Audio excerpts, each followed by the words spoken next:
like to call it, Kalamazoo.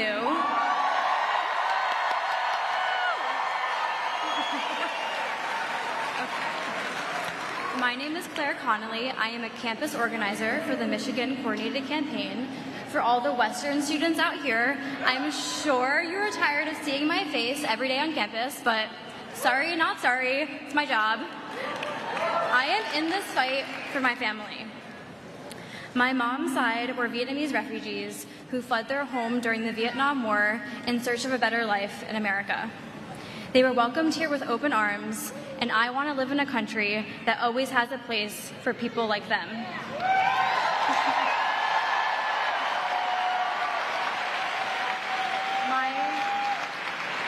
My grandpa on my dad's side worked as a journalist for more than 50 years. He died earlier this year before he could see me join the campaign, but I know he's proud of me today because I'm fighting back against the lies, the conspiracy theories, and misinformation spread by Donald Trump.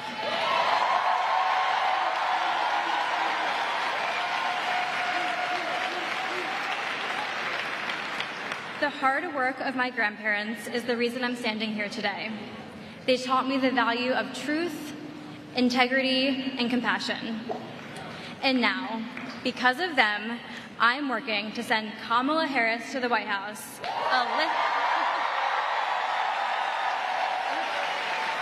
Alyssa Slotkin to the Senate, and Democrats up and down the ballot in Michigan. Thank you. Okay, but here's the thing.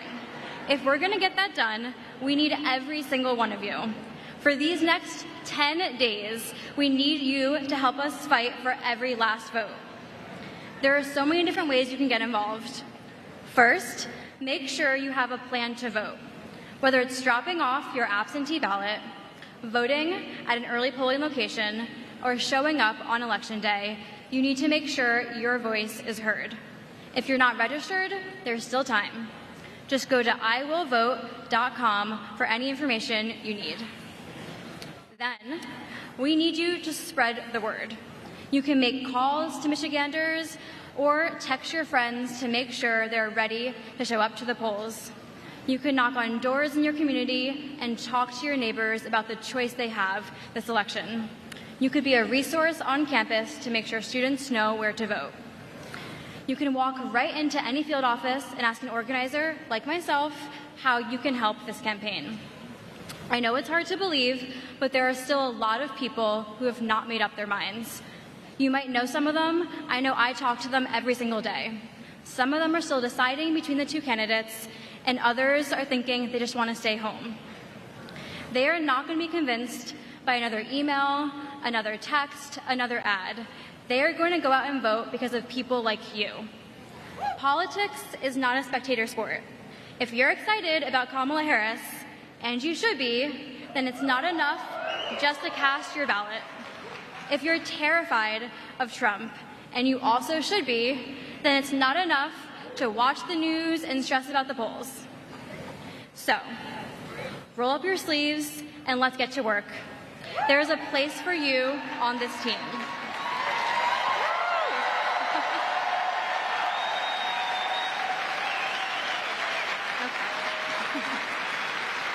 So, will you help us win this race? Will you sign up to volunteer so we can do everything in our power to elect Kamala Harris and Tim Walz? Great. In these next 10 days, we can't back down. We have to do what Democrats do best and fight for what we believe in. Because when we fight, we win. When we fight, and when we fight, thank you.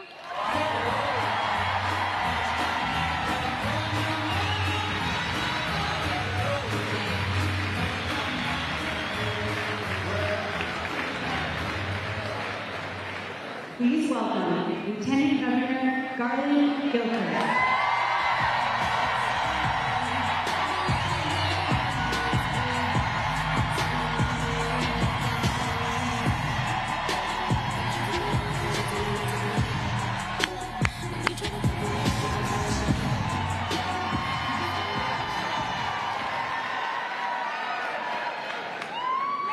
What's happening in Kalamazoo?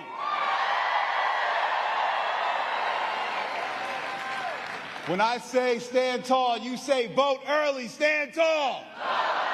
Stand tall. Stand tall. Y'all excited to see Kamala Harris? Are you really excited to see Michelle Obama?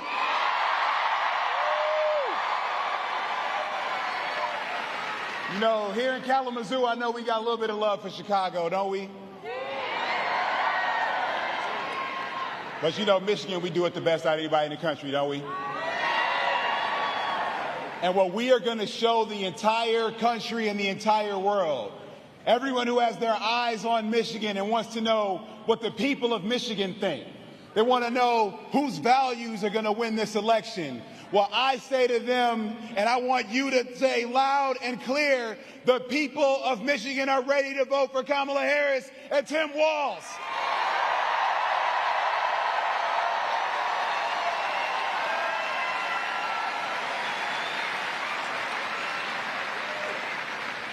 We are ready to vote for them because we believe in them. But even more important than that, they believe in us.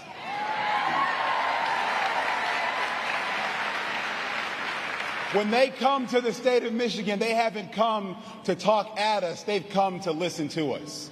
They haven't come to spread lies and complete, not even misinformation, disinformation. I don't like those words. I just call them lies. Because that's what all I hear every time Donald Trump and J.D. Vance come here to Michigan. I hear lies.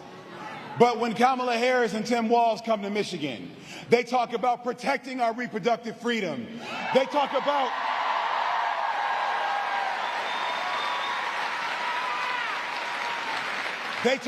strengthening and protecting the pensions of our union workers.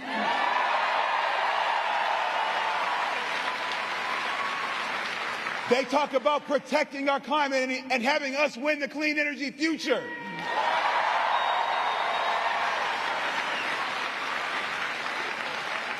They talk about more affordable groceries and prescription drugs.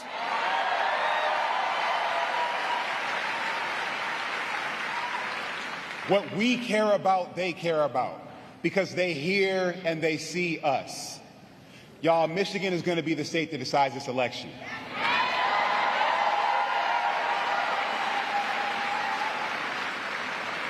You see, people are coming and listening and want to understand what the people of Michigan think. They're coming here because some people might think that it's because, like, there's a problem in Michigan. They may see the people of Michigan as a problem. But what I know is that in Michigan, and maybe it's because I'm a Michigan engineer, that we are not problems, we are problem solvers in the state of Michigan.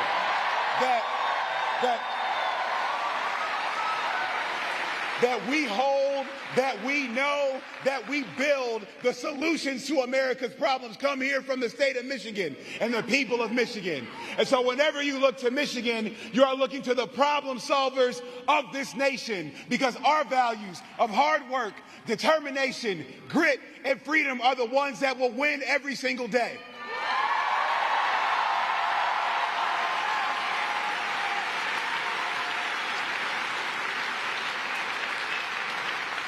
I am so proud to serve the state of Michigan every single day alongside Governor Gretchen Whitmer.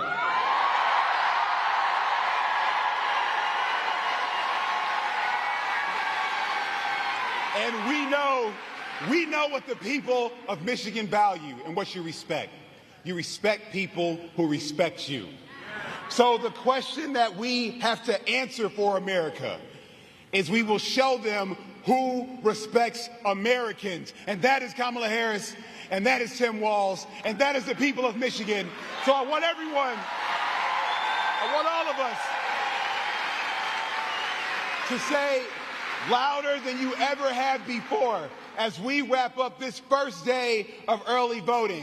I want everyone to know that in Michigan, when we stand tall, we vote early. Stand tall. Stand tall. Stand tall. Because when we fight, when we vote, let's win for Michigan. Thank you. God bless you, y'all. Let's do it. Thank you. Thank you.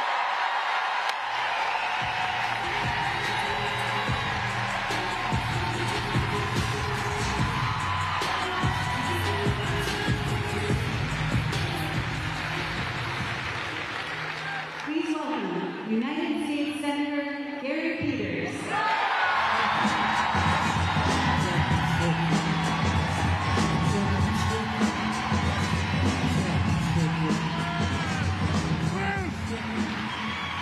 Whoa! Look at this crowd!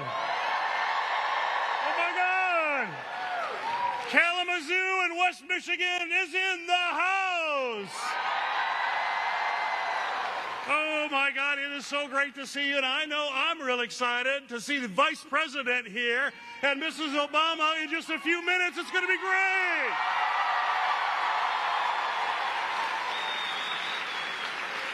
You know, we've just got 10 days until November 5th. But however, this election is happening today. You can early vote today. How many are going out to vote today? How many are early voting? Well, now is the time for us to do what Michiganders do best. We pound the pavement. We talk to our friends and our family, and we do not take a single vote for granted, and we hustle every day, and when we hustle every day, we will elect Kamala Harris as the next President of the United States.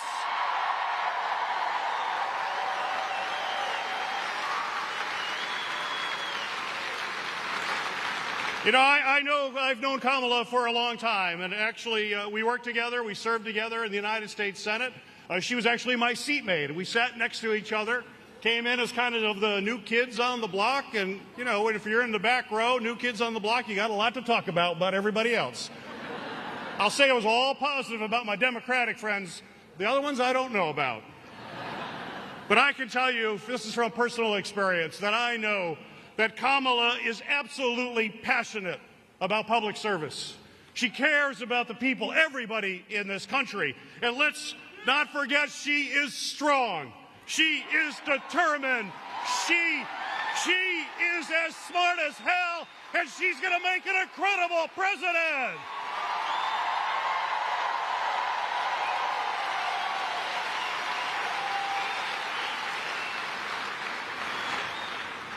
Her opponent, well,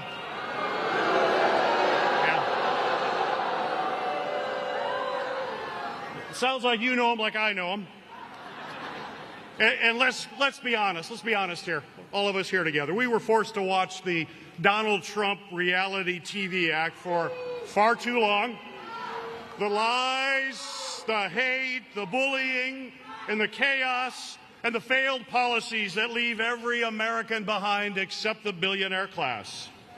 Well, we've seen that movie. We saw the movie before. In fact, as I remember that movie, in 2020, the American people fired him, if I recall.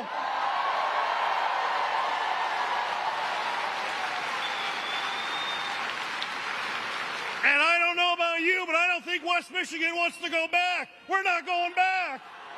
We're not going back. Not going back.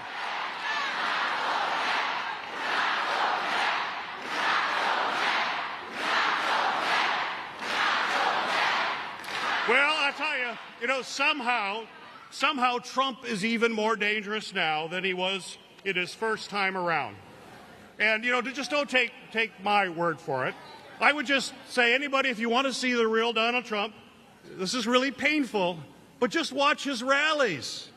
He is even more unhinged than he was before. You can see it with your own eyes. But I tell you that we can also just look to some other folks. You know, basically, when you run for president, you're interviewing for a job, the most important job and the most significant job in the world. And if you hire someone for that job, you know, it's good to do your work. And when you look for a job, what do? You check the references.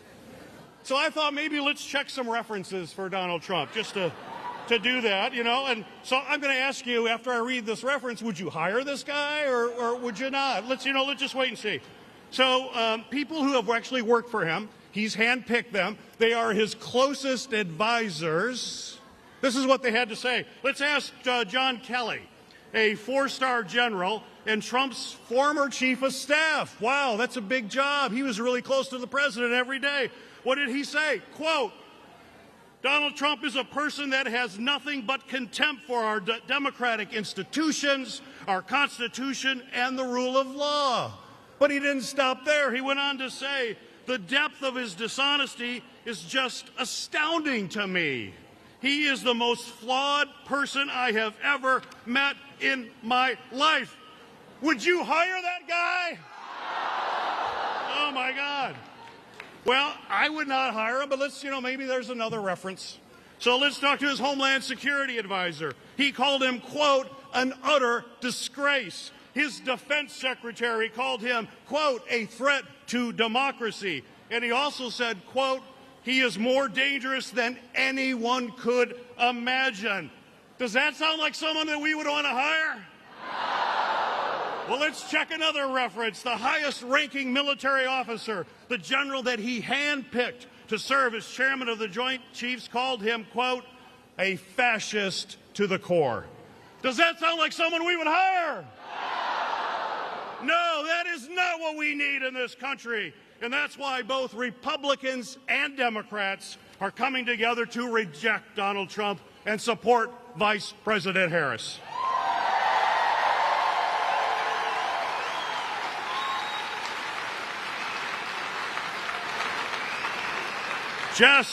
Just this week, my friend and former colleague from West Michigan, a former Republican Congressman, Fred Upton, announced his support for Kamala Harris.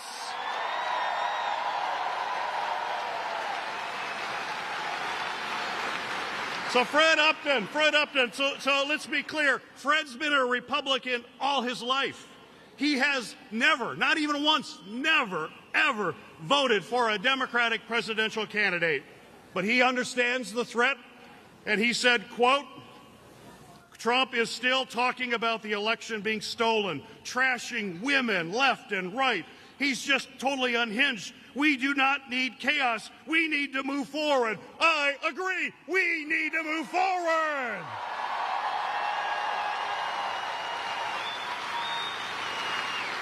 And what does that forward look like? What does that look like? We need a president who will put his country before herself every single time, and that is Kamala Harris. We need a president who will spend every single day fighting for the American people, and that is Kamala Harris. We need a president who will stand with unions and understand that unions make the American middle class and this country strong. And that is Kamala Harris. And we need a president that will protect reproductive freedom and make sure that every woman can make decisions about her body. That is Kamala Harris. So I'll tell you just one more thing. We can't just send Kamala Harris and Tim Walz to the White House. In order to be effective, to get the agenda done that we all want her to do and are working every day to make sure happens, she needs a team. And she needs a majority in the United States Senate in order to do that.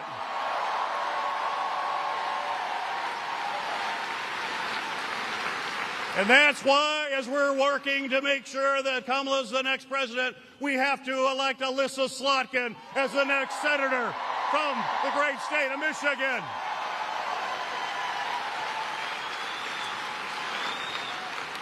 We are so close, we're only a few days away, but this is now why we have to make sure we get those absentee ballots in. We have to make sure folks are voting early. We need to knock on doors. We need to talk to our friends. We cannot leave anything on the field.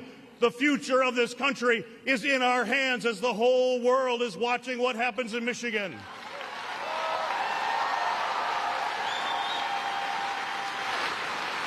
And I just want to leave, as I walk off this stage, I just want to leave you with this image. If we are out there working every day, if we're putting our heart and soul into this election, on election night when we're sitting there watching the results, and the whole country's going to be watching what's happening in Michigan, But while you're sitting on the couch, just imagine, with all of the work you do, how you're going to feel when it pops up on the television screen that Michigan is blue. We elected Kamala Harris to the Vice President and the President. Have a great day.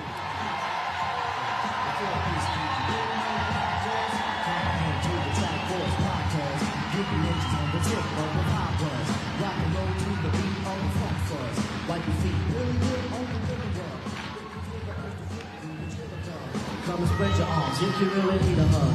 Afrocentric living is a big shrug. I like filled with, that's what I love. I love the plateau, it's what we're above. If it diss us, we won't even think of. We'll nipper the dog and give a big shove. This rhythm really fits like a snug glove. Like a box of positives, it's a plus love. As the trial flies high like a dove.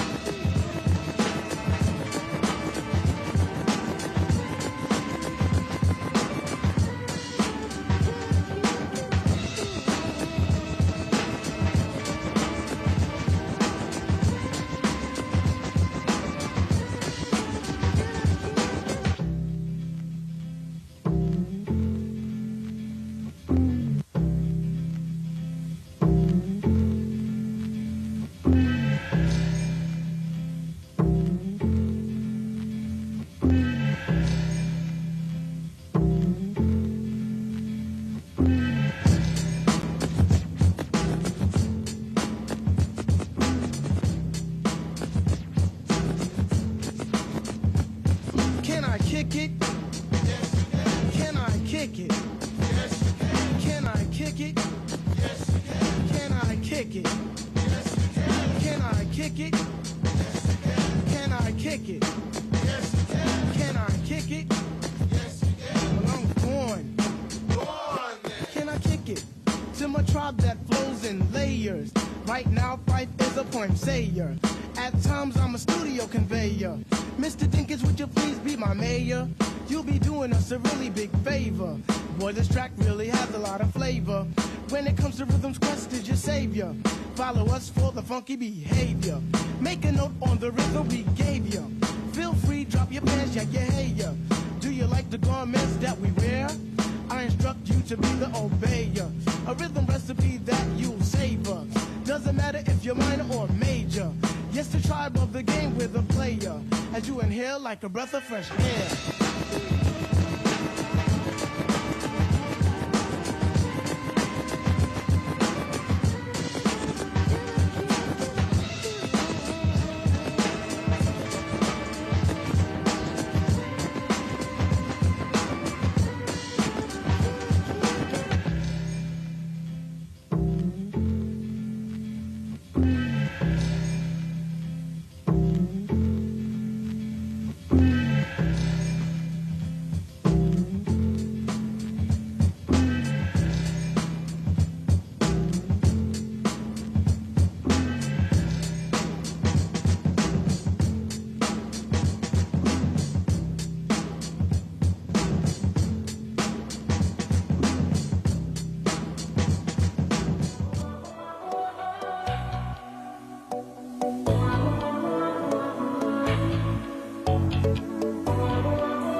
야, 내 삶은 on top notch. 관계 써서 꽉지 않게 만들어버린 너라는 별. 하나부터 열까지 모든 게 특별하지. 너의 관심사 걸음걸이 말투와 사소한 작은 습관들같이. 난 말했지 너무 작다 내가 영웅이 된 거라고. 난 말했지 운명 따윈 전부터 내게 아니었다고. 세계의 평화 너내 앉아서 그저 널 지켜봐 날. 그 사람 앞에 빛나면 저 하늘을 높이 날고 있어. 그저 네가 내게 조금 편하게로. 이제 여기 너무 높아 하늘을 널 맞추고 싶어.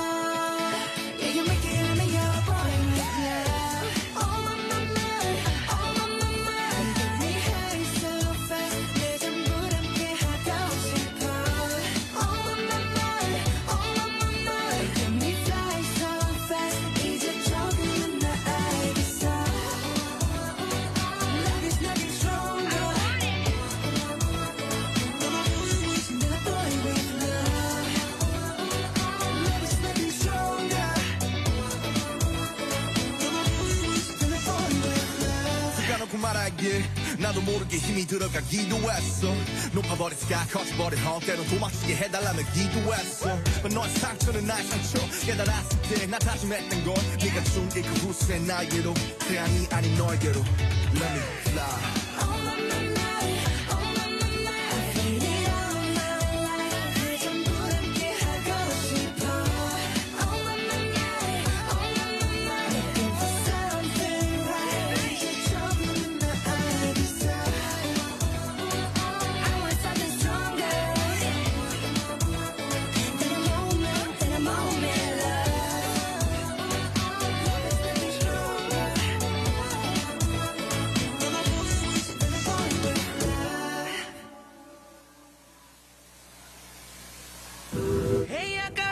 Sale, la traición no es el amor. Tiene par de amistades, pero no quiere relación. Donde va sobresale, en sus ojos se ve la ilusión. Pero llamo a su amiga que se olvide que esta es su canción. Y baila, baila, baila, ponle música pa' que esto no pare. Baila, baila, baila, tengo que besarte antes que se acabe. Música pa' que esto no pare. Baila, baila, baila. Tengo que besarte antes que se acabe. Me gusta cómo te ves, moviéndote así es, dejando la timidez. Me gustas demasiado, aquí me tienes deseándote. Toda la noche imaginándote, por el cuello besándote y por la mano agarrándote. Que conmigo tú te vas a hacer algo más. Hacer sentir lo que no has sentido con alguien más. Conmigo tú te vas a hacer algo más. No puedas olvidar, conmigo vas a sentirte mejor. Baila, baila, baila, ponle música pa' que esto no pare. Baila, baila, baila, tengo que besarte antes que se acabe. Baila, baila, baila, ponle música pa' que esto no pare. Baila, baila, baila, tengo que besarte antes que se acabe. Ozuna, Luyan, Mambo King, Hydro, Johnny. Y baila, baila, baila, ponle música pa' que esto no pare. Baila, baila, baila, tengo que besarte antes que se acabe. Baila, baila, baila, ponle música pa' que esto no pare. Baila, baila, baila, tengo que besarte antes que se acabe. Ella casi ni sale, la traición no es el amor. Tiene par de amistades, pero no quiere relación. Donde va sobresale, en sus ojos se ve la ilusión. Pero llamo a su amiga que se olvide que esta es su canción.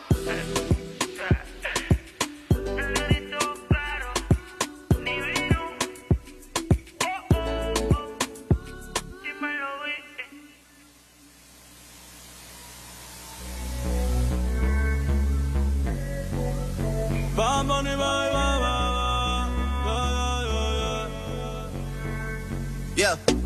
Todo están pendientes a ti, pero tú puesta pa' mí, haciendo que me odien más, porque todos te quieren probar. Lo que no saben es que no te dejas llevar de cualquiera, y todos te quieren probar. Lo que no saben es que hoy yo te voy a buscar. Dile que tú eres mía, mía, tú sabes que eres mía, mía, tú misma lo decías cuando yo te lo hacía. Dile que tú eres mía, mía, tú sabes que eres mía, mía, tú misma lo decías cuando yo te lo hacía. Bebé, yo soy fan de tu caminar, te doy todo lo mío hasta mi respirar. Contigo veo todo como en espiral, quiero tirarnos fotos y que se hagan mirar. Tus ojos me concentran como adelar, contigo me sube lo veral. Te toco y hasta el mundo deja de girar, a nosotros ni la muerte nos va a separar. Bebé, yo soy tuyo nada más, dile que conmigo te vas, que dejen de tirarte, que a ti nadie va a tocar. Dile que tú eres mía, mía, tú sabes que eres mía, mía, tú misma lo decías cuando yo te lo hacía. Dile que tú eres mía, mía, tú sabes que eres mía, mía, tú misma lo decías cuando yo te lo hacía. Yo soy tu Romeo pero no santo, a tu bobo con la for y los espanto. Muchas me quieren desde que yo canto, pero yo soy tuyo nada más. Yo soy tu Romeo pero no santo, a tu bobo con la for y los espanto.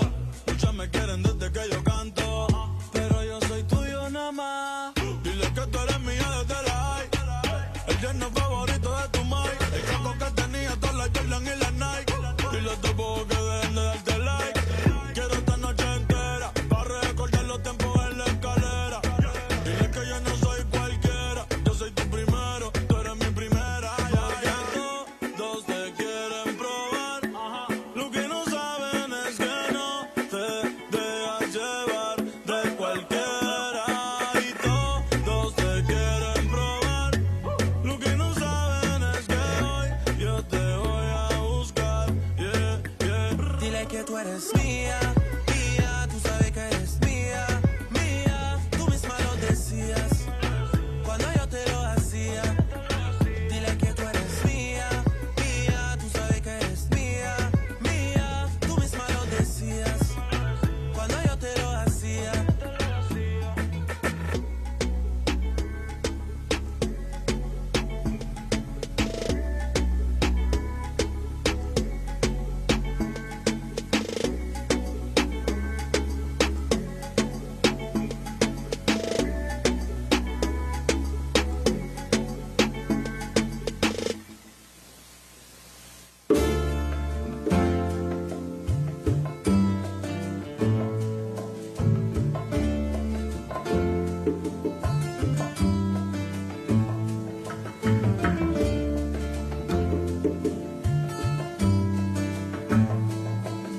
De Alto Cedro voy para Marcané, llego a Puerto voy para Mayarín.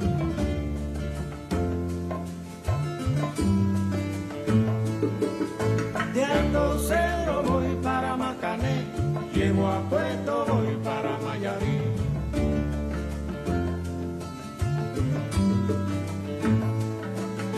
De Alto Cedro voy para Marcané, llego a Puerto voy para Mayarín.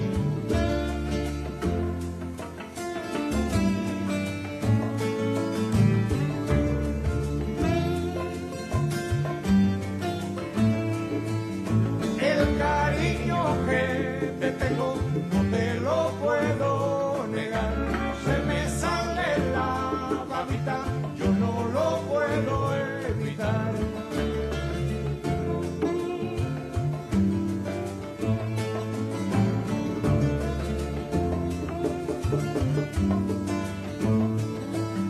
Cuando Juanita y Chan Chan en el mar servían arena, como sacudí el jibe, a Chan Chan le daba pena.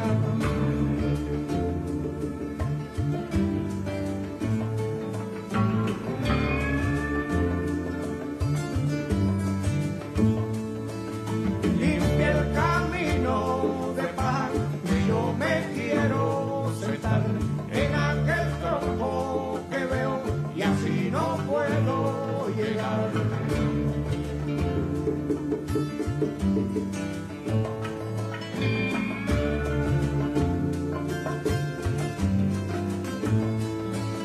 De Alto Cerro voy para Marcané, llego a Puerto, voy para Mayarí.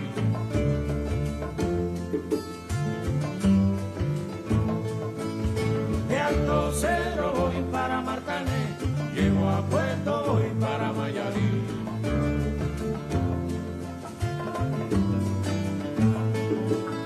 De Alto Cerro voy para Marcané, llego a Puerto, voy para Mayarí.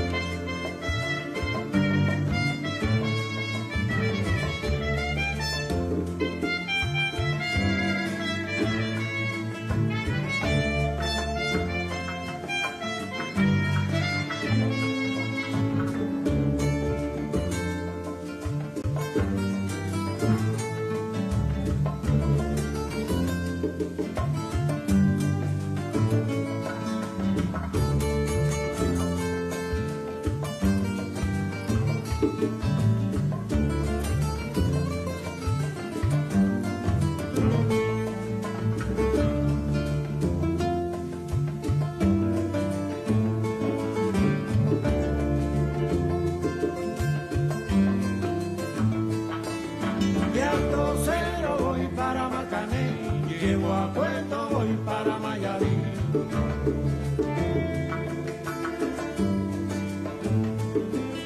De Alto Cerro voy para Marcané, llego a Puerto, voy para Mayarí.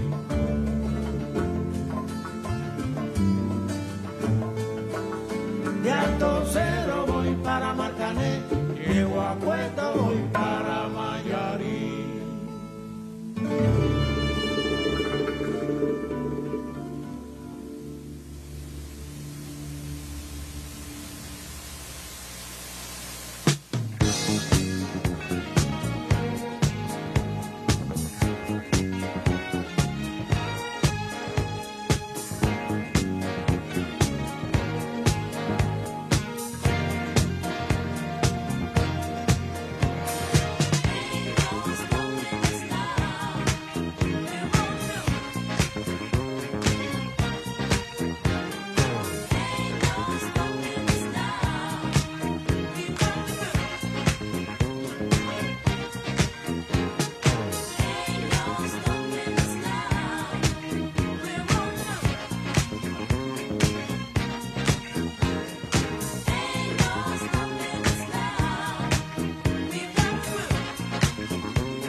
There's been so many things that's held us down, but now it looks like things are finally coming around.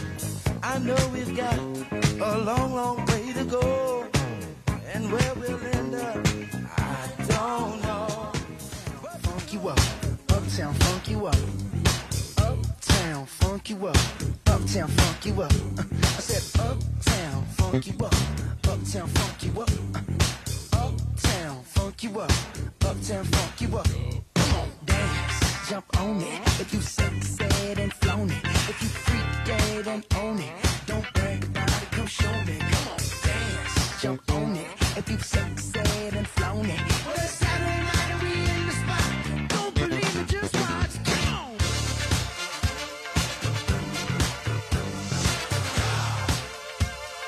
Don't believe me, just watch.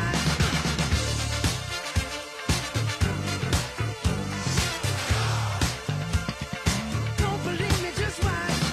Don't believe me, just watch. Don't believe me, just watch. Don't believe me, just watch. Hey, hey, hey, oh!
blue sky, please tell us why you had to hide away for so long. Where did we go wrong?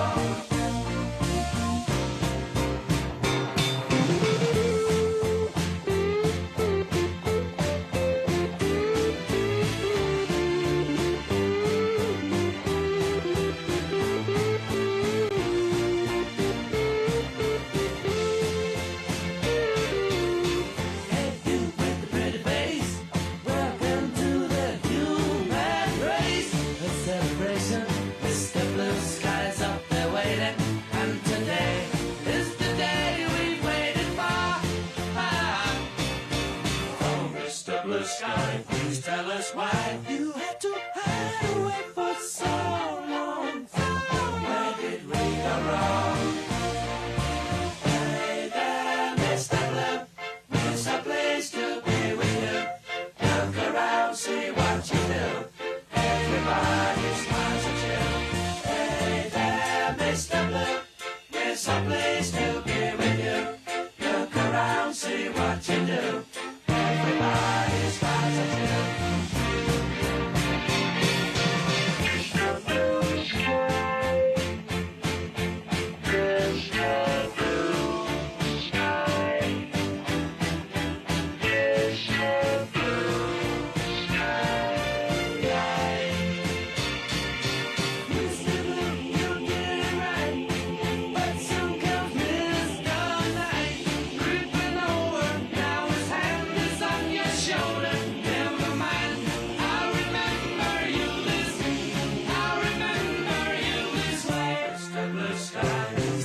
Why you had to hide away for so long? Where did we go wrong? Hey there, Mr. Blue Sky, so pleased to be with you. Look around, see what you do. Everybody smiles at you.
There's been so many things that's held us down, but now it looks like things are finally coming around.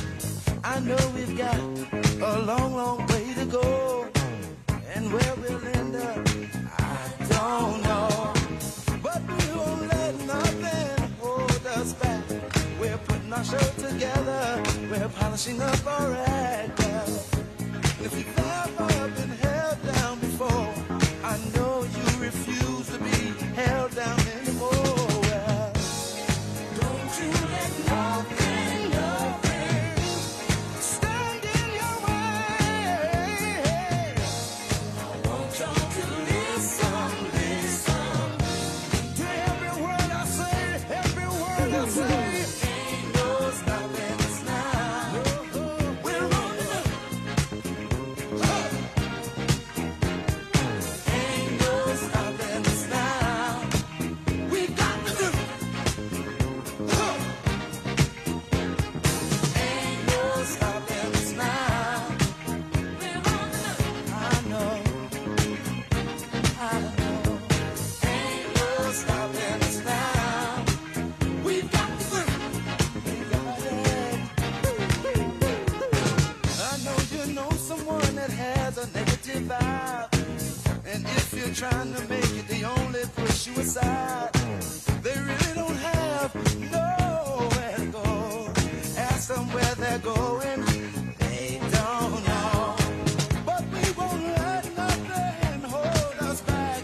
We're gonna put our show together, gonna polish up our act. Wow. And if you've ever been held down before, I know you refuse to be held down anymore. Well, don't you let nothing, nothing stand in your way. I want y'all to listen, listen to every word I say, every word I say. No, no, no. We're moving, we're grooving. We're moving, yeah, yeah. We're grooving. Moving, moving, moving, go. Ain't no stopping us now. We're on the move. I know we got the groove. Ain't no stopping us now. We're on the groove. Ain't no stopping us now. Oh no, no, I'm on the move. I really, really got that groove. And I know we've got the groove.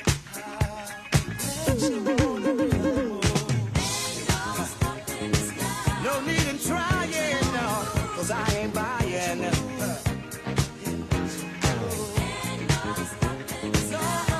don't try to stop us. No, no, no.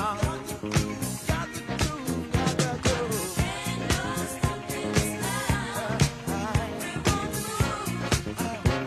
I really, really got that groove. No need in denying. Well, I ain't lying.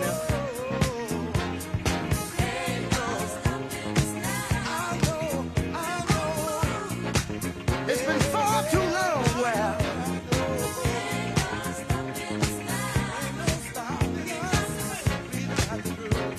ain't no stopping us.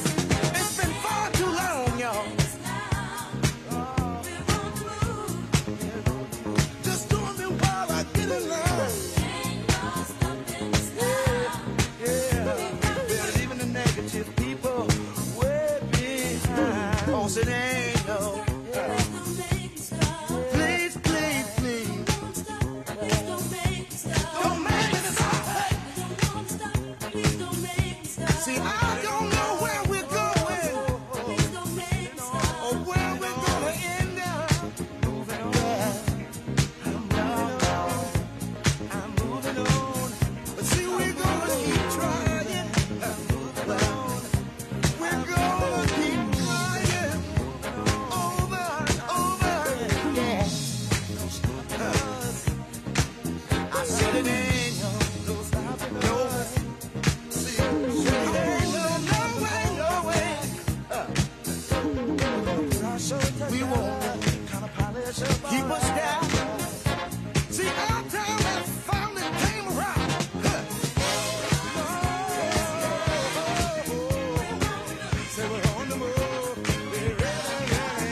Here I am. Want you to know just if you can where I stand. Tell myself a new day is rising. Get on the rise, a new day is dawning.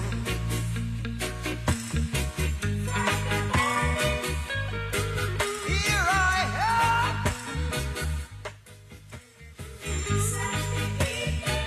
Want you to know just where I stand. When the morning gathers the rainbow, want you to know I'm a rainbow too. So to the rescue, here I am. Want you to know just if you can where I stand. No, no, no, no, no,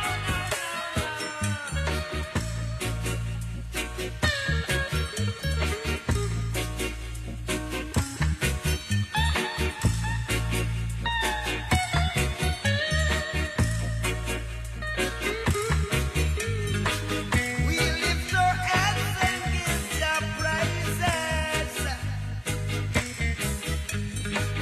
We lift our hands and give Jah praises, yeah. Sun is shining, weather is sweet. Make you wanna move, dancing feet. To the rescue, here I am. Want you to know just if you can where I stand. No, no, no, no, where I stand.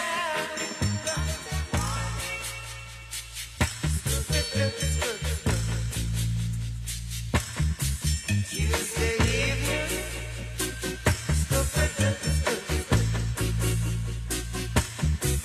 Wednesday morning,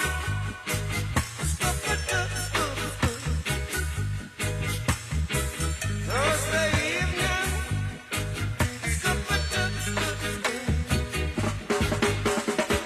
Friday morning,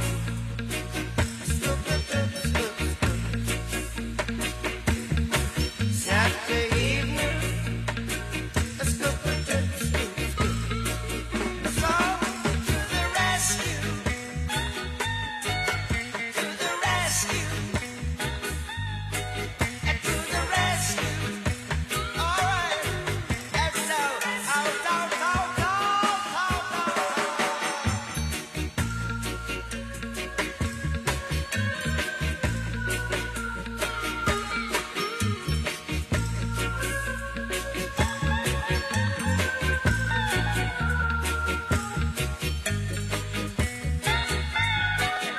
awake from your sleep and slumber. Today could bring your lucky number. Sun is shining, sun is shining, sun is shining, sun is shining.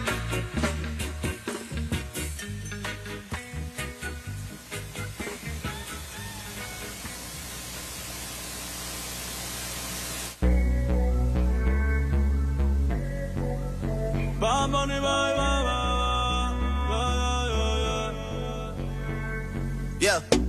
Todos están pendientes a ti, pero tú puesta pa' mí, haciendo que me odien más, porque todos te quieren probar. Lo que no saben es que no te dejas llevar de cualquiera, y todos te quieren probar.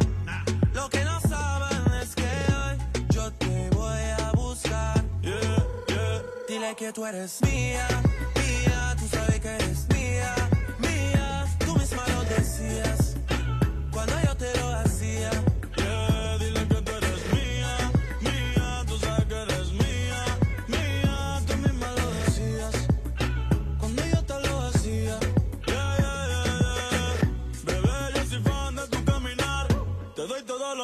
para mi respirar.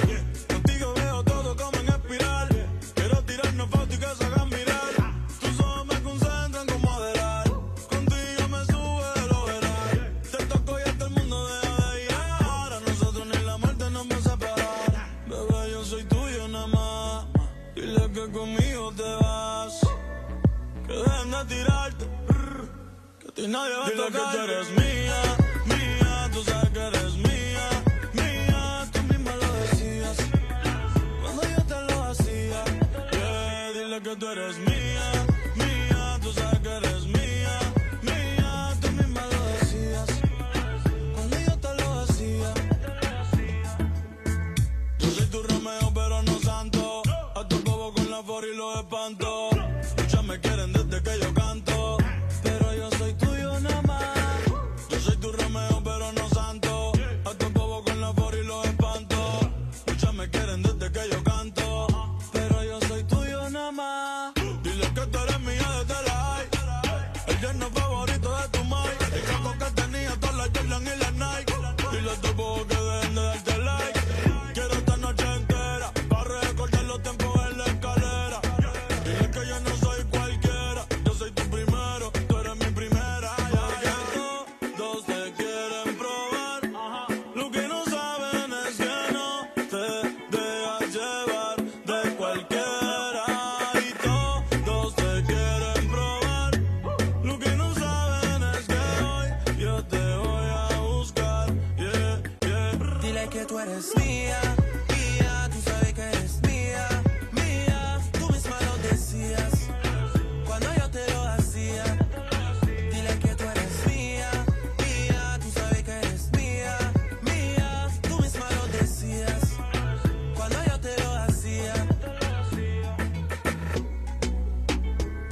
right away and left to A when the people start to move. They can feel it all over. They can feel it all over me. They can feel it all over. They can feel it all over people. Go!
You could be living it right. You should be living it high. You should be living it.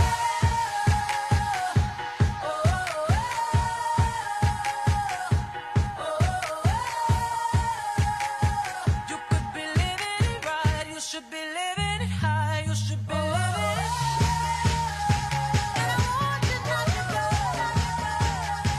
Get your heart and leave it alone. You could be living it right. You should be living it high. You should be living it. And it's driving you insane. What is running through your veins? You could be living it right. You should be living it high. You should be living it.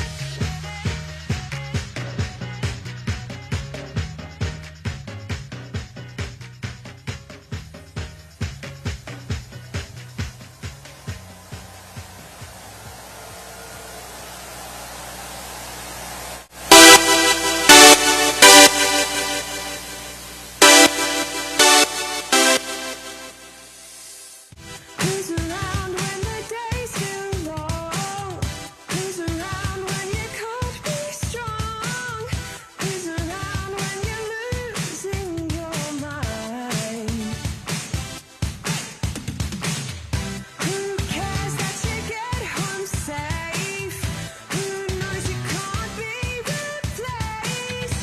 Who thinks that you're one of a kind? Somebody misses you and you're away.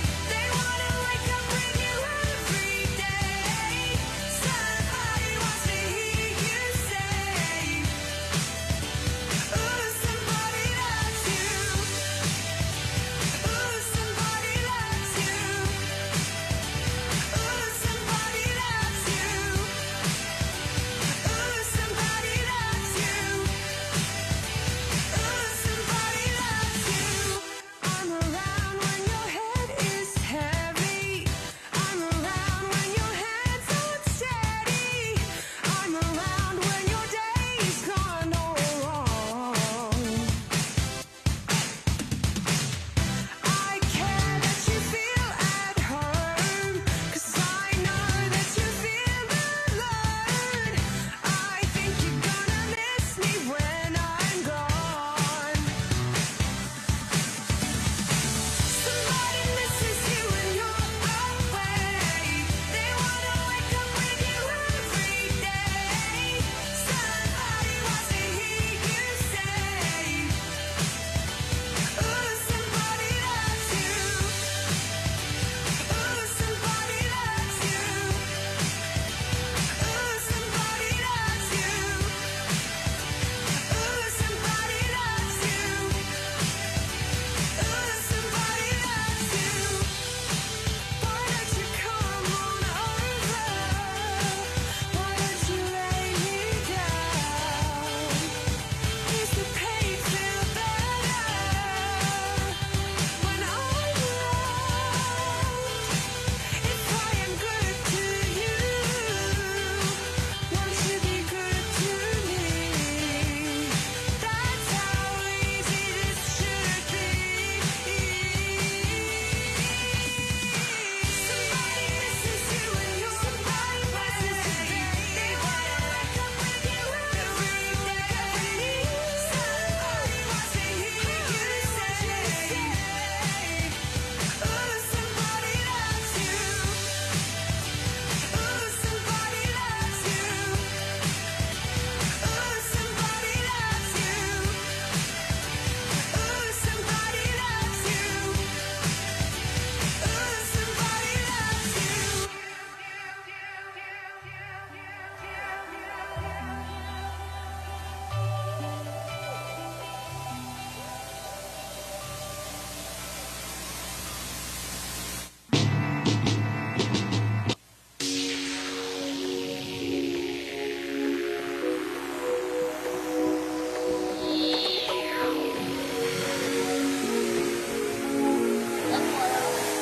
What?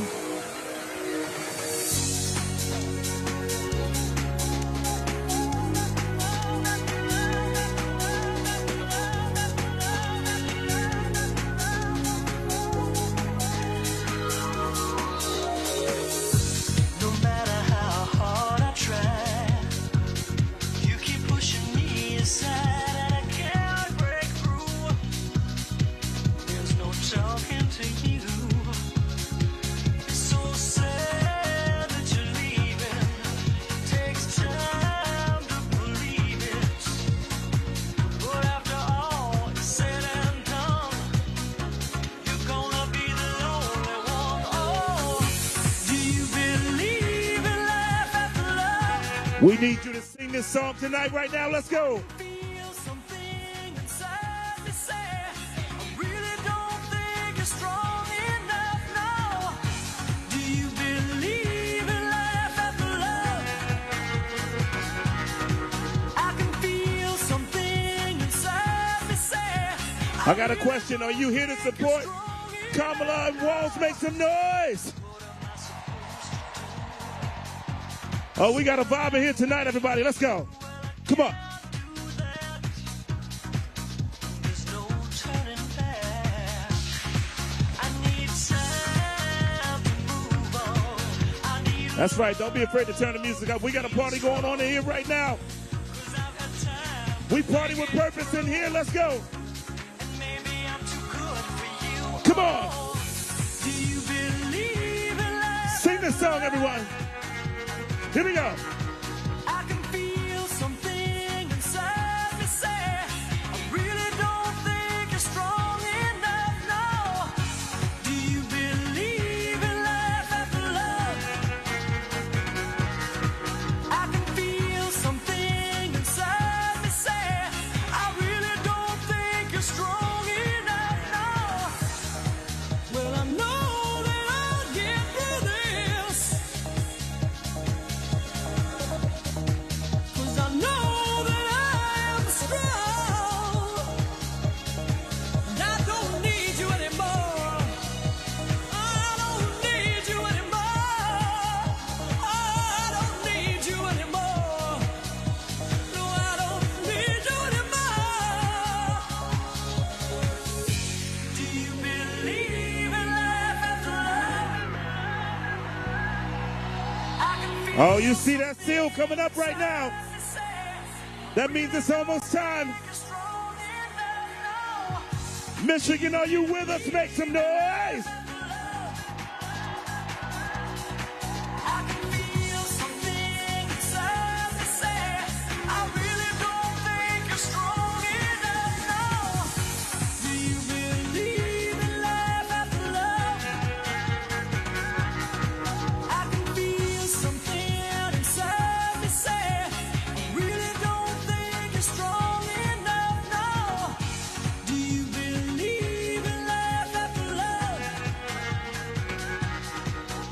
I'm going to ask you again, Michigan, are you with us? Make some noise.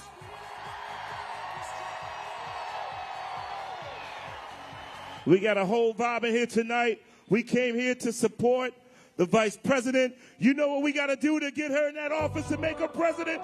Are you ready to vote? Make some noise.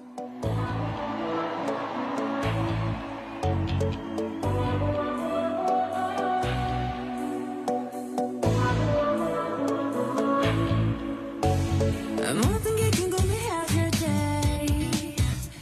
tell me, oh yeah. 뭐가 널 행복하게 하는지 text me, oh yeah. Your every picture, 내 머리맡에 두고 싶어. Come be my teacher, 네 모든 걸 다 가르쳐줘.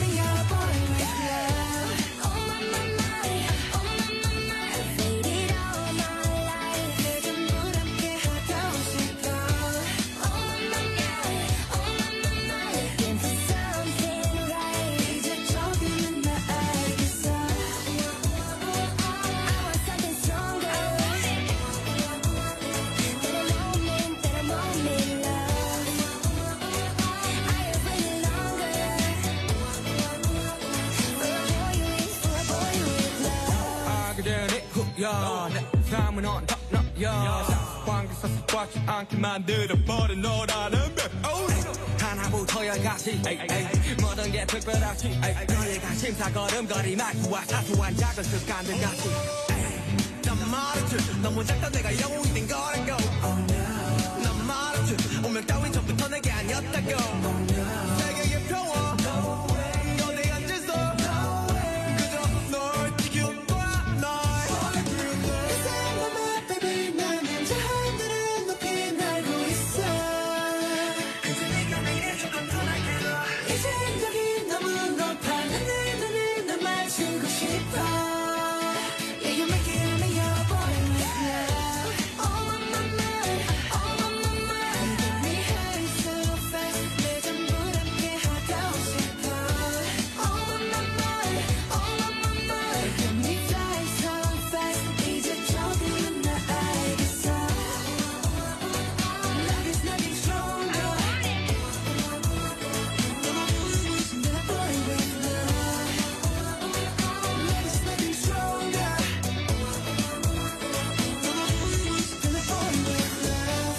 말하길 나도 모르게 힘이 들어가기도 했어 높아버린 sky 커져버린 hawk 때론 도망치게 해달라며 기도했어 But 너의 상처는 나의 상처 깨달았을 때 나 다짐했던 건 네가 준 이 그 후세 나에게로 태양이 아닌 너에게로 Let me fly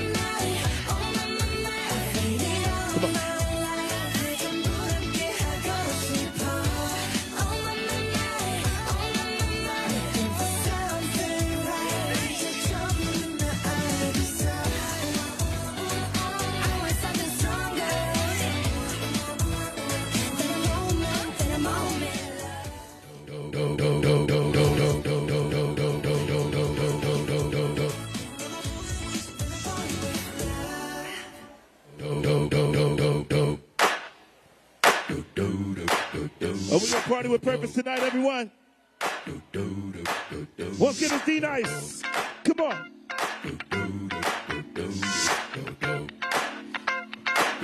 Let's vibe. Here we go. This shit that ice cold Michelle fight for that white gold. This one for them hood We gotta girls, vibe, them everybody. good girls, straight masterpiece. Come on. Styling, wildin', living it up in the city. Got Chuck's on with Saint Laurent. Gotta kiss myself, I'm so pretty. I'm too hot. Call the police and the fireman. I'm too hot. Make a dragon wanna If you came in and vibe with us tonight, I want you to sing this song with us. say my name, you know who I want you to sing this song with us, Kalamazoo. Everybody, come on, sing along now. Say what? Girls hit you, Say what? Girls hit you, Say what? Cause Uptown Funk Come don't on. give it to you. Cause Uptown Funk don't give it to you. Cause Uptown Funk don't give it to you. Saturday night and we in the spot. Don't believe me, just watch. Let's dance.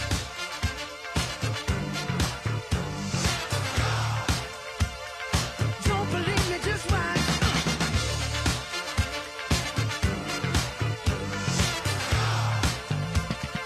Don't believe me, just watch. Come on. Don't believe me, just watch. Don't believe me, just watch. Don't believe me, just watch. Hey, hey, hey, oh! Stop. Wait a minute. Fill my cup, put some nigga in it. Take a sip, sign the check. Julio, get the stretch. Right to Harlem, Hollywood, Jackson, Mississippi. If we show up, we gon' show out. Smoother than a fresh drop skipping. I'm too hot. Call the police and the fireman. I'm too hot. Make a dragon wanna retire, man. I'm too hot. Bitch, say my name, you know who I am. I'm too hot. And my band bought that money. Here we go. Girls hit you, hallelujah. Girls hit you, Say what? hallelujah. Girls hit you, hallelujah. Cause Uptown Funk don't give it to you. Cause Uptown Funk don't give it to you. Cause Uptown Funk don't give it to you. Saturday night and we in the spot. Don't believe me, just watch. Come on.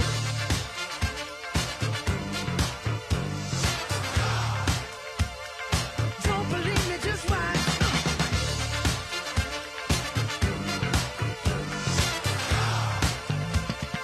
Don't believe me, Once just again, watch. it's DJ D-Nice. Don't Here we believe go. me, Come just on. watch. Don't believe me, just watch. Don't believe me, just watch.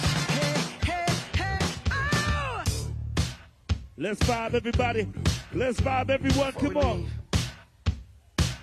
Let me tell y'all a little something. Here we go. Uptown, funk you up. Uptown, funk you up. Uptown, funk you up. Uptown, funk you up. I said uptown, funk you up. Uptown, funk you up. Uptown, funk you up. I know we came here for a good reason. I got a question. Do you love old school hip hop? Make some noise. Do you love old school hip hop? Make some noise. Let's go.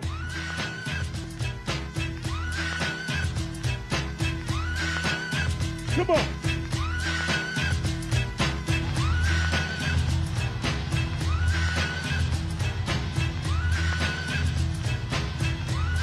Everybody, come on. Pack it up, pack it in, let me begin. I came to win, battle me, that's a sin. I won't ever slack up, punk it better back up. Try and play the role and you're the whole crew will act up. Get up, stand up, come up with your hands up. If you got the feeling, jump across the ceiling. Monsters of funk from someone's fucking jump, yo, I'll bust them in the eye. And then I'll take the punks out, feeling funkin'. Amps in the trunk, and I got no rhymes. And there's cops that are junkie, donut shop. Sure enough, I got props from the kids on the hill, cause my mom and my pop. I came to get down, I came to get down. So get out your seat and jump around. Michigan, I want to see you jump around. First-time voter, Hie Woodard.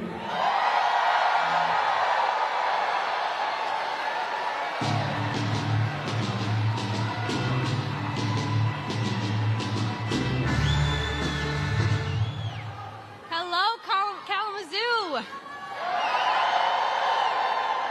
How is everybody doing? My name is Hie Woodard. I'm a born and bred Michigander, a fellow with the Michigan One campaign. Whew. My name is Hie Woodard. I'm a born and bred Michigander, a fellow with the Michigan One campaign, and the chair of the Students for Harris Club at Western Michigan University.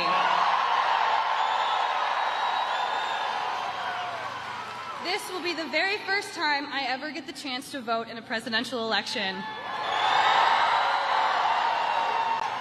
I cannot think of a more important race to cast my first ballot. The choice in this election is very clear. On one side, we've got Kamala Harris. She is someone who has spent her life fighting for the people. She is running in this race to lower costs, to protect our fundamental rights, and make life better for people like you and me.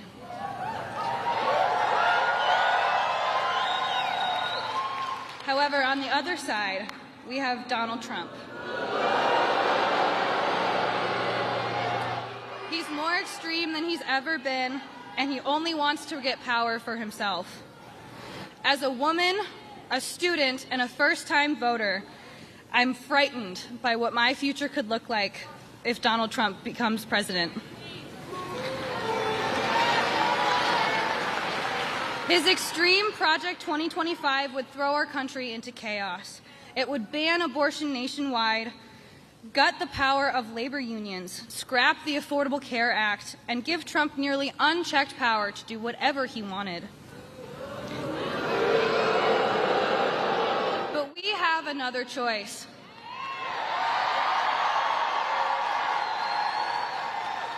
If we do the work over the next 10 days, we can send Kamala Harris to the White House.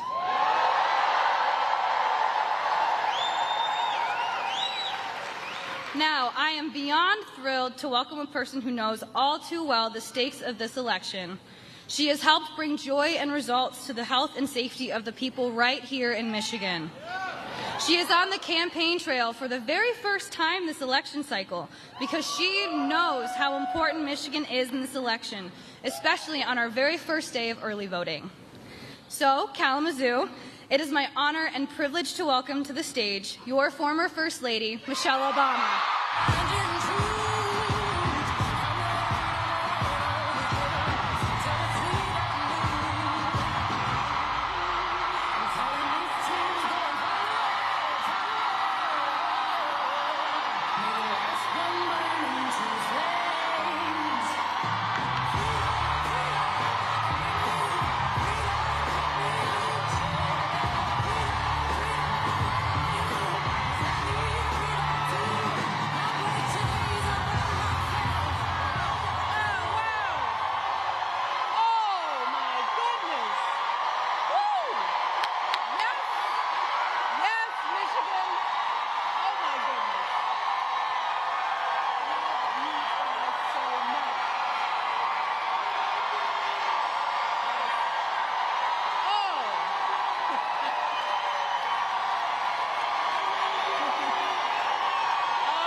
So we want to get this show on the road, especially for our folks standing here in the mosh pit.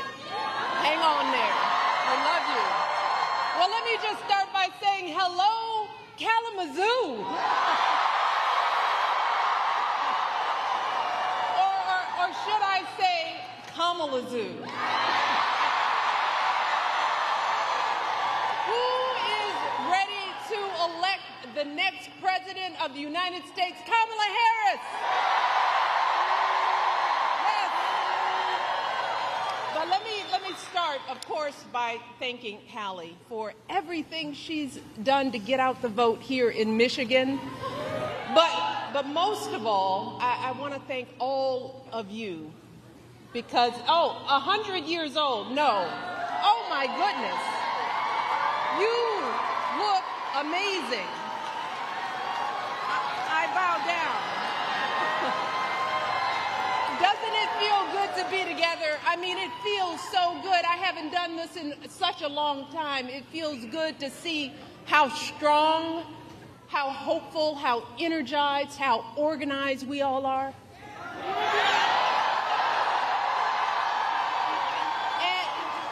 And we need that.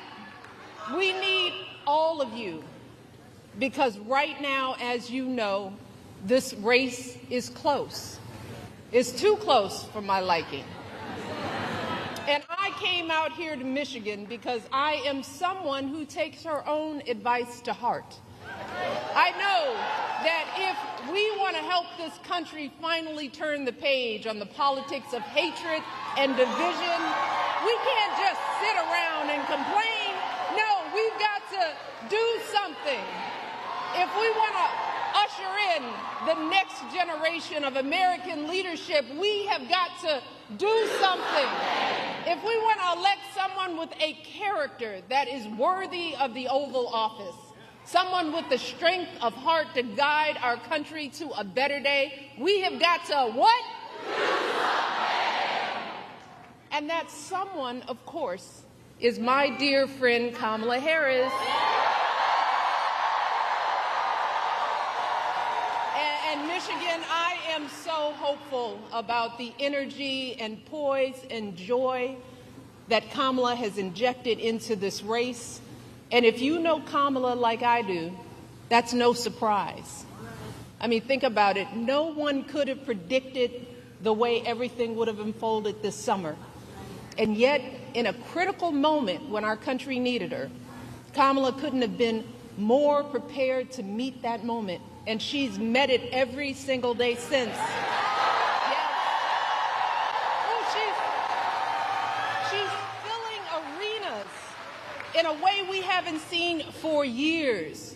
She's building a remarkable campaign in record time, dominating her opponent so thoroughly in the debate, he was too scared to face her again.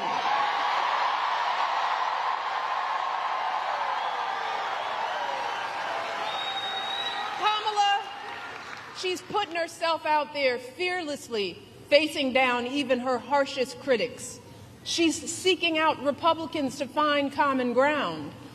And unlike her opponent, she's not ducking interviews or cowering in safe spaces only with fawning audiences. No, she's showing us what a sane, stable leader looks like.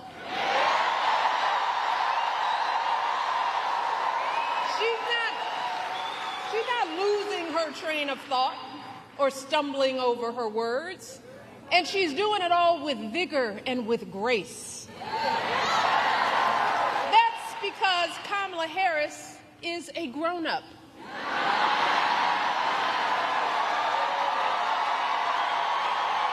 And Lord knows we need a grown-up in the White House.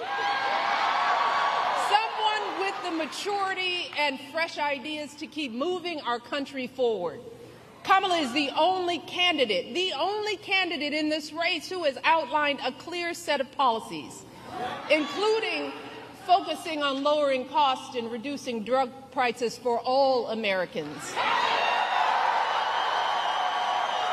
giving tax credits to first-time home buyers, folks starting small businesses, and working families raising our kids. Let me tell you, it is a remarkable plan. And these remarkable last few months mirror the way Kamala has handled herself her entire life, fighting for working people and the vulnerable, first as a prosecutor, then as an attorney general, then as a U.S. senator, and now as our vice president of the United States. Taking on the big banks the transnational gangs and predatory for-profit colleges, and always, always doing it, holding her head high with warmth and dignity and class. So Michigan, do not buy into the lie that we do not know who Kamala is or what she stands for. This is someone who understands you, all of you, someone from a middle-class family raised mostly by her mom, like so many of us, leaning on her neighbors like we all do. That's what you want in a president, someone who gets you and will have your back. Take it from me. And I know good people. Kamala Harris is an extraordinary human being. She is an extraordinary candidate, and she will be an extraordinary president of the United States of America. Mark my words, because I don't lie. So Michigan, with all that being said, I got to ask myself, well, why on earth is this race even close? I lay awake at night wondering what in the world is going on. And it's clear to me that the question isn't whether Kamala is ready for this moment, because by every measure, she has demonstrated that she's ready. The real question is, as a country, are we ready for this moment? Are we willing to do what it takes to get her across the finish line, or are we going to let ourselves get distracted and fall for the scam? Are we going to lose sight of the dire consequences if we come up short? And right now, folks, I have to be honest, I'm not completely sure of the answers to those questions. Y'all give me great comfort in this arena. But this is a big country, and that's why all of my hope about Kamala is also accompanied by some genuine fear. Fear for our country, fear for our children, fear for what is coming our way if we forget the stakes in this election. And y'all, that's why I'm here today. And y'all know I hate politics. But I hate to see folks taken advantage of even more. So I wanted to do everything in my power to remind the country that I love, that there's too much we stand to lose if we get this one wrong.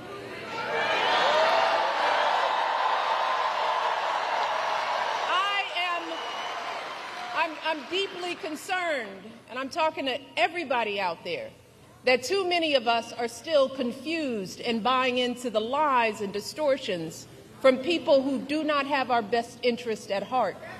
So I want to address some of these concerns head on. Because when you lay out the options, this choice isn't even close. But whether it's online or in the media or in our social circles, there are folks who say they're not sure about Kamala. They accuse her of not providing enough policy detail. Some wonder, do we really know her? Is she too aggressive? Is she not aggressive enough? There are folks sowing seeds of doubt about whether she's who she appears to be. Now, don't get me wrong. Voters have every right to ask hard questions of any candidate seeking office. But can someone tell me why we are once again holding Kamala to a higher standard than her opponent?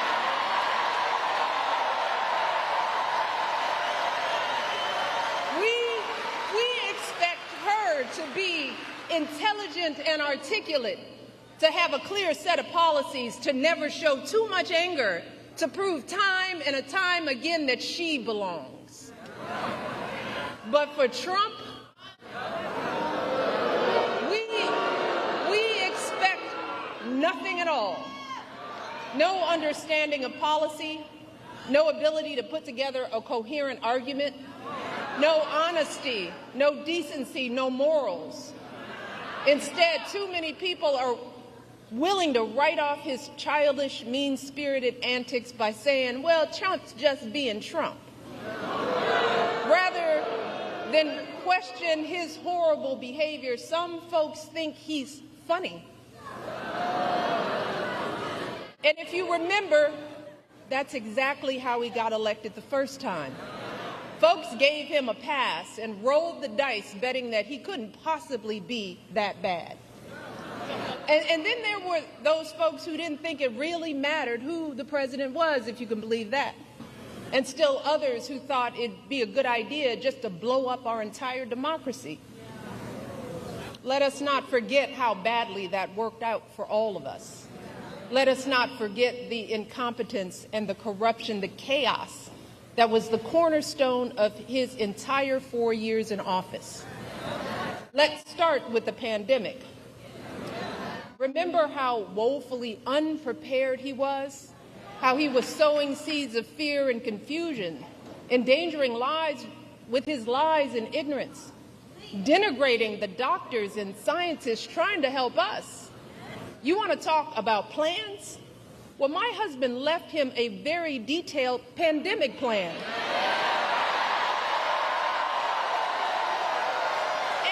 And you know what he did?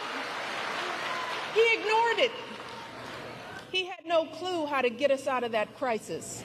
No ability to bring back the millions of jobs we lost so suddenly. No idea how to get our students back into school safely. No attempt to help stem the epidemic of loneliness and isolation that too many of our young people are still dealing with. And his failures had real costs. America lost 7 million more jobs during the COVID downturn than the European Union. Among wealthy nations, the United States had one of the highest COVID death rates. Again, all of this occurred with Trump in charge. And sadly, this was just the tragic exclamation point on his disastrous presidency.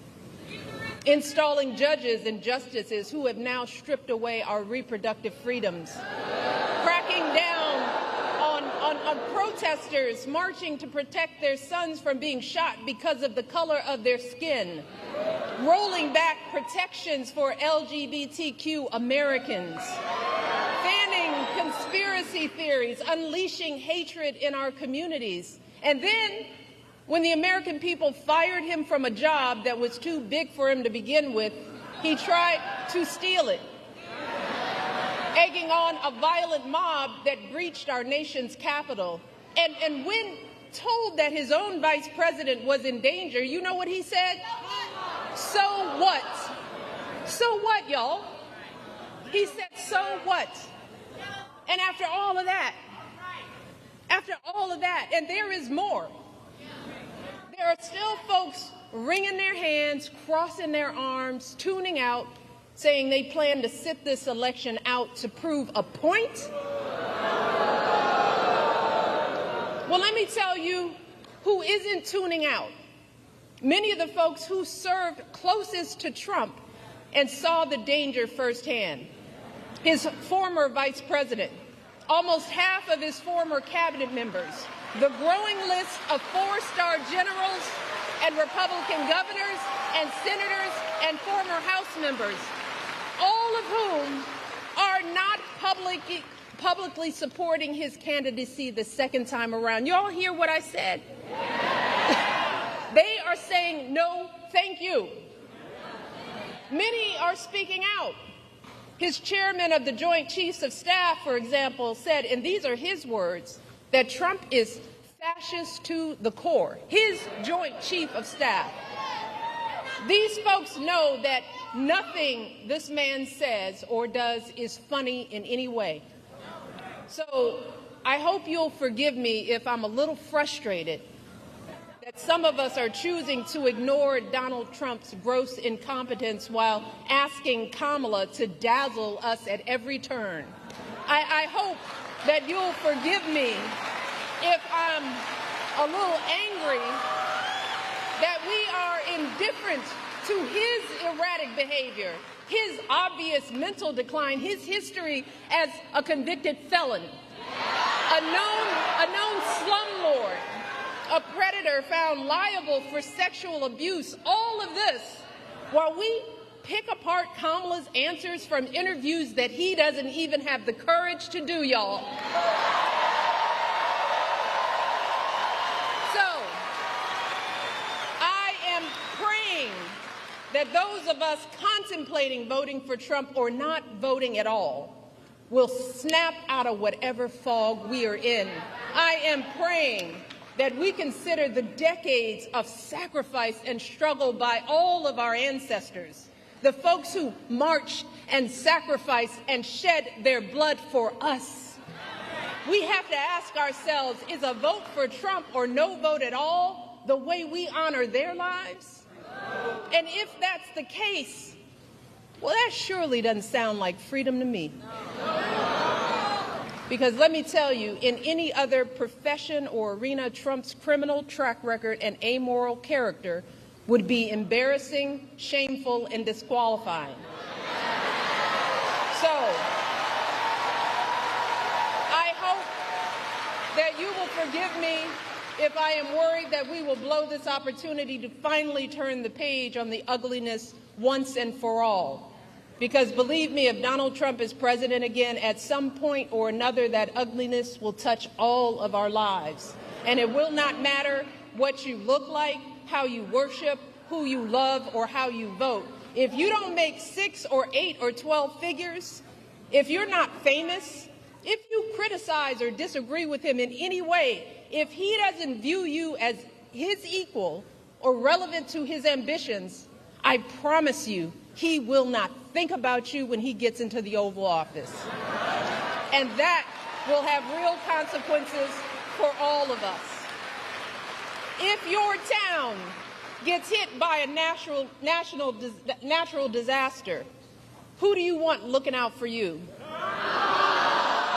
Is it Donald Trump, who's spreading so many lies and conspiracy theories about climate change and FEMA that the workers in North Carolina trying to help folks clean up after the last hurricane were fearing for their safety?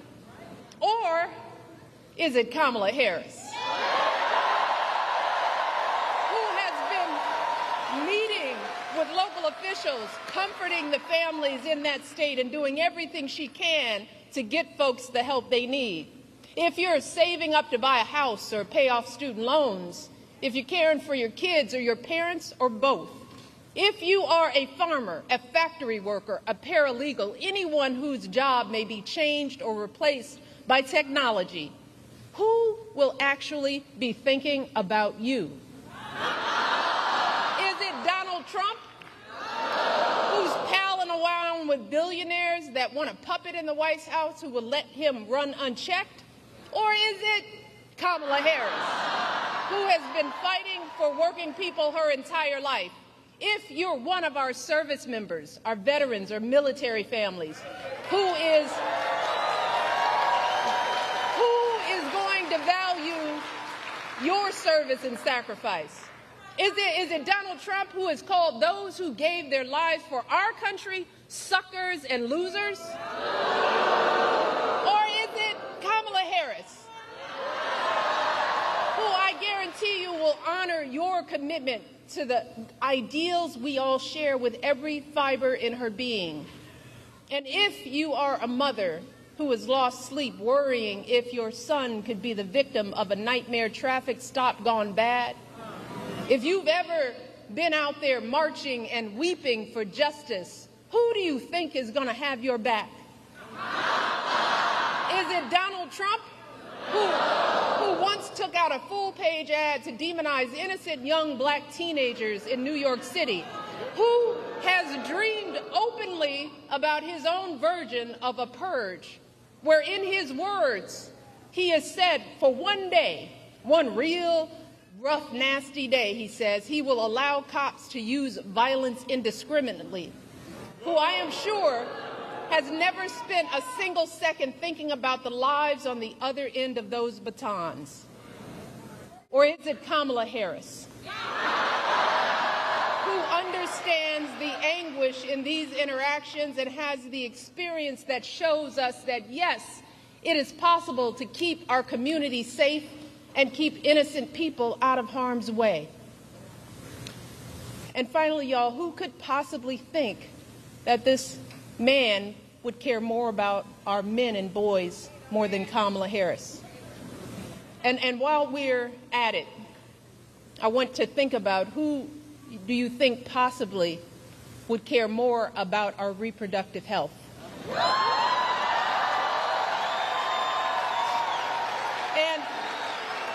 I just want to take a moment with this particular question, because there is so much that gets lost in the conversation about women's reproductive rights. And I want the men in the arena to bear with me on this, because there's more at stake than just protecting a woman's choice to give birth. And sadly, we as women and girls have not been socialized to talk openly about our reproductive health. We've been taught instead to feel shame and to hide how our bodies work. Some young girls enter puberty not knowing what to expect. Too many of us suffer with severe cramps and nausea for days on end every single month. And then on the other end of the reproductive timeline, too many women my age have no idea what's going on with our bodies as we battle through menopause and debilitating hot flashes and depression. See, fellas, most of us women, we suck up our pain and we deal with it alone. We don't share our experiences with anyone, not with our partners, or our friends, or even our doctors. Look, a woman's body is complicated business, y'all. Yes, it brings life, and that's a beautiful thing. But even when we are not bearing children, there is so much that can go wrong at any moment. Every woman here knows what I'm talking about.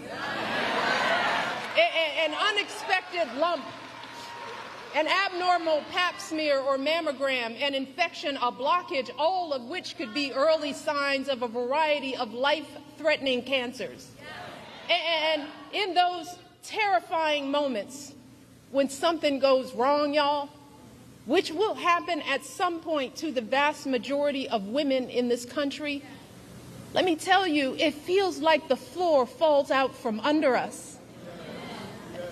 In those moments, all we have to rely on is our medical system. In those dark moments, all we have to rely on is our faith in a higher power and the experience of doctors to get us the care we need in a timely manner. And look, I don't expect any man to fully grasp how vulnerable this makes us feel, to understand the complexities of our reproductive health experiences. In all honesty, most of us as women don't fully understand the breadth and depth of our own reproductive lives, you know? And that's because our experiences are often neglected by science. There's a huge disparity in research funding for women's health. And if you happen to look like me and report pain, you're more likely to be ignored, even by your own doctors, studies show. So let me take a minute to help folks, especially the men in our lives, to get a better sense of what could happen if we keep dismantling parts of our reproductive care system piece by piece, as Trump intends to do. I want folks to understand the chilling effect, not just on critical abortion care, but on the entirety of women's health. All of it. There are good reasons why so many women and physicians are horrified by what's happened since Donald Trump's justices overturned Roe v. Wade. We're seeing women scrambling across state lines to get the care they need. Just this week, a major medical journal reported that after Roe was overturned, infant mortality in this country rose, in large part because women are being forced to carry fetuses that won't survive to term. One woman spent 22 days in jail on murder charges after she miscarried in her own bathroom. We are seeing doctors unsure if they can treat ectopic pregnancies. Doctors being told they can't treat a woman until she becomes so close to death that only a life of the mother exception will allow them to act. So just imagine the profound effects for all of us if Donald Trump wins this election. In states that are already putting abortion bans into effect, his FDA could further outlaw patchwork systems of telehealth appointments and mail-order pills, thereby eliminating the last remaining protections for women in those states. He could take actions that effectively ban abortion nationwide, which would put all of us in danger, no matter what state we live in. We will see more doctors hesitating or shying away from providing life-saving treatments because they are worried about being arrested.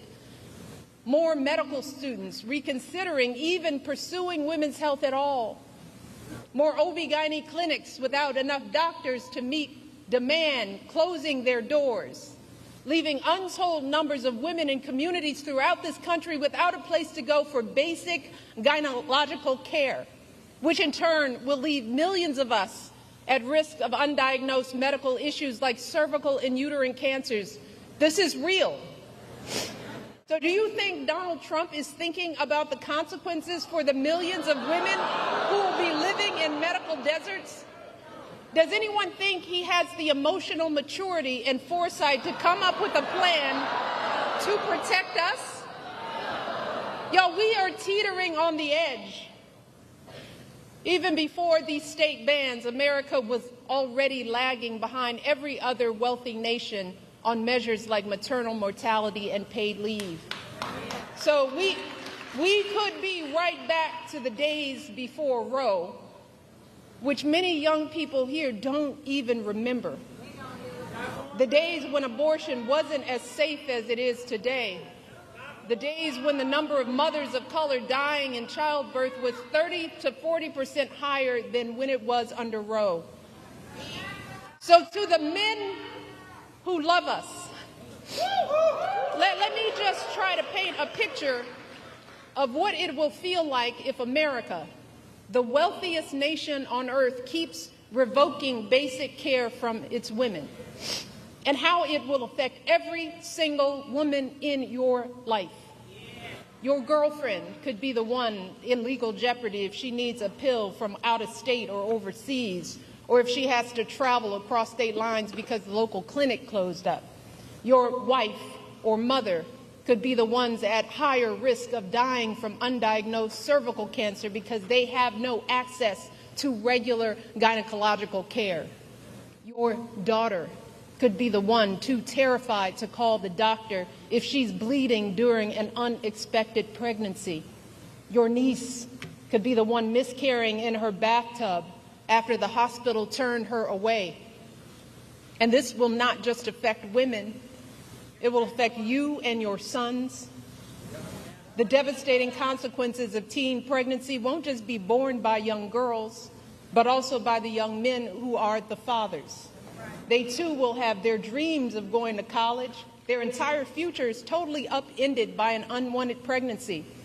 If you and your partner are expecting a child, you will be right by her side at the checkups, terrified if her blood pressure is too high, or if there's an issue with the placenta, or if the ultrasound shows that the embryo was implanted in the wrong place, and the doctors aren't sure that they can intervene to keep the woman you love safe. If your wife is shivering and bleeding on the operating room table during a routine delivery gone bad, her pressure dropping as she loses more and more blood, or some unforeseen infection spreads and her doctors aren't sure if they can act, you will be the one praying that it's not too late. You will be the one pleading for somebody, anybody, to do something. And then there is the tragic but very real possibility that in the worst case scenario, you just might be the one holding flowers at the funeral. You might be the one left to raise your children alone. See, these are just some of the ways women die during childbirth. And I don't want to be a downer, y'all. But in many cases, there is no warning, and things go bad very quickly.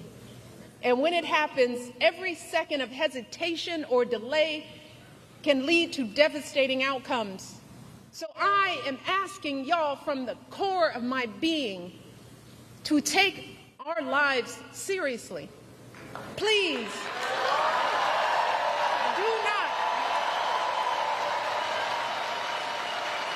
do not put our lives in the hands of politicians, mostly men, who have no clue or do not care about what we as women are going through, who don't fully grasp the broad-reaching health implications that their misguided policies will have on our health outcomes.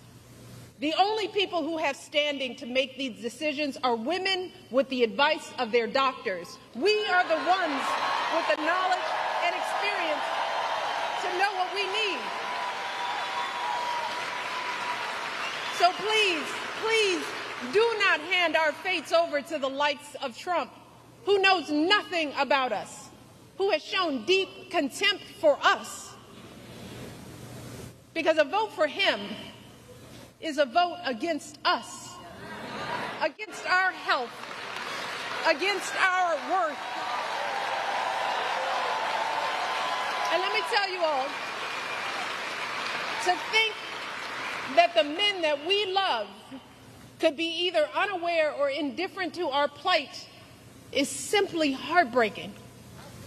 It is a sad statement about our value as women in this world.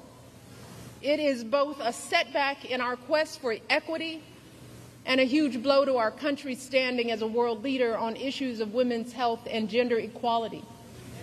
So fellas, before you cast your votes, ask yourselves, what side of history do you want to be on?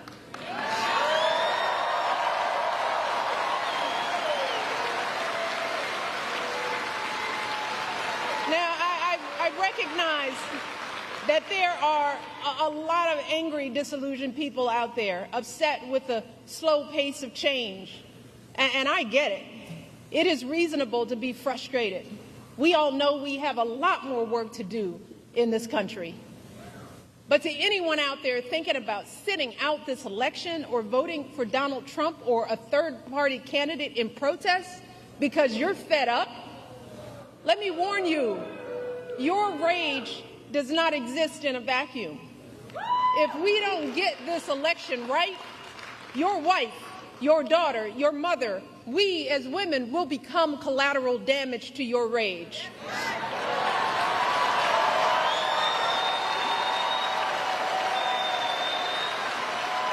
So, are you as men prepared to look into the eyes of the women and children you love and tell them that you supported this assault on our safety? And to the women listening, we have every right to demand that the men in our lives do better by us. We have to use our voices to make these choices clear to the men that we love.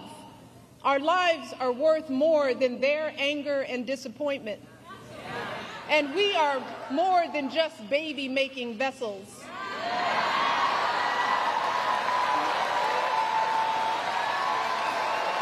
And if you are a woman who lives in a household of men that don't listen to you or value your opinion, just remember that your vote is a private matter. Regardless of the political views of your partner, you get to choose. You get to use your judgment and cast your vote for yourself and the women in your life. Remember, women, standing up for what is best for us can make the difference in this election. So let us use our voices in these final days to make it plain to the men in our lives that we need to stand not with Trump, but with us. We need them to vote for the only candidate in this race who will protect our lives. We need them to vote for Kamala Harris. Kamala, she will fight to restore our reproductive freedoms and defend our health. Kamala will fight for our access to life-saving emergency care and maternal care in every state. Kamala will veto any abortion ban or bill that restricts access to contraception or IVF. Kamala will expand access to birth control and abortion pills. And she will do all of this not because she's a woman, but because she's a decent human being.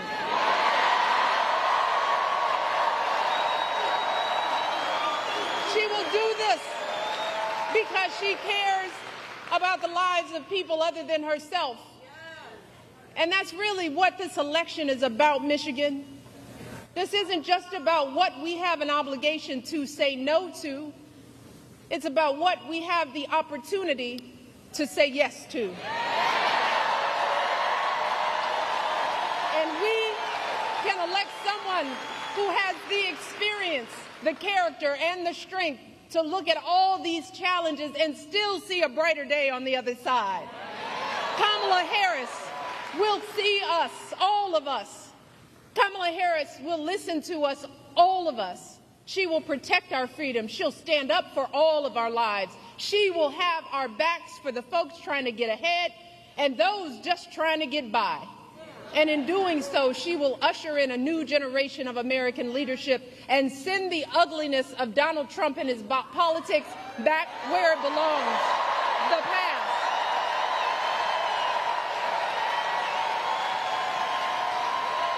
But Michigan, she cannot do any of this alone. So I'm asking you one last time, let us not just sit around and complain. Let's do something. If your brother or your son or boyfriend needs to hear your perspective, are you willing to talk to them? Are you willing to send a video of what I've just said? Are you willing to do something? If you have an aunt who's thinking about sitting this one out or voting for a third party, are you willing to have an uncomfortable conversation? Are you willing to do something? If you have an extra hour or extra weekend, are you willing to knock on doors and talk to your neighbors? Are you willing to do something? Look, Michigan, we've just got 10 more days to make it happen. 10 more days to wave goodbye to the incompetence and hatred and division. 10 more days to welcome in a leader with the character and the heart and the strength worthy of the office she seeks and worthy of the country that we all love. Michigan, let's give Kamala everything we've got. Can we get this done? Can we get this done, Michigan? We need you, every last one of you. Get this done. Get this done. And now, it is my pleasure to welcome to this stage the next President of the United States, Kamala Harris.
Okay. Oh, it's great to be in Kalamazoo.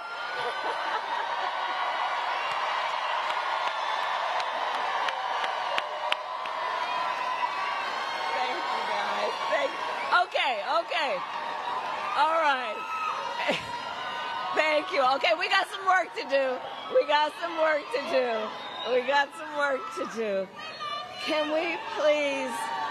Can we please applaud my dear and incredible friend, the former First Lady, Michelle Obama.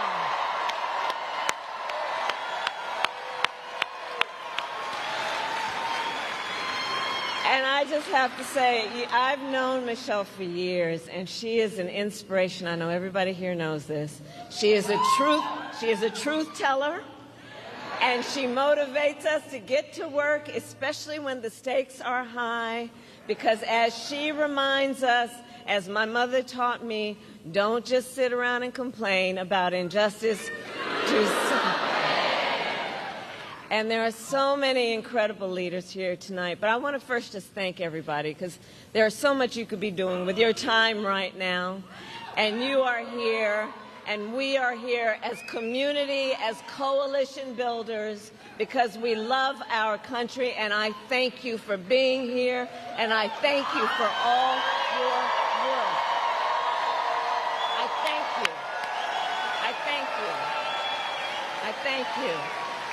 And I want to give a shout out to Lieutenant Governor Gilchrist. He's over there somewhere. Senator Gary Peters,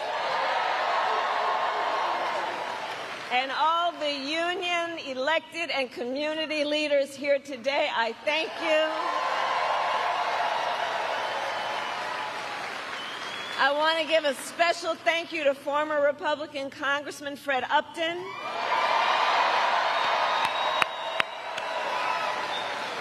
who represented Kalamazoo for decades and has endorsed our campaign because, as he put it, ours is the team that will bring people together, strengthen our economy, and get things done for the American people.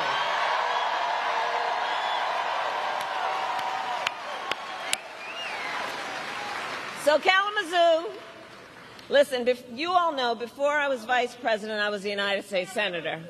And before that, I know you want to say Kalamazoo, I heard you.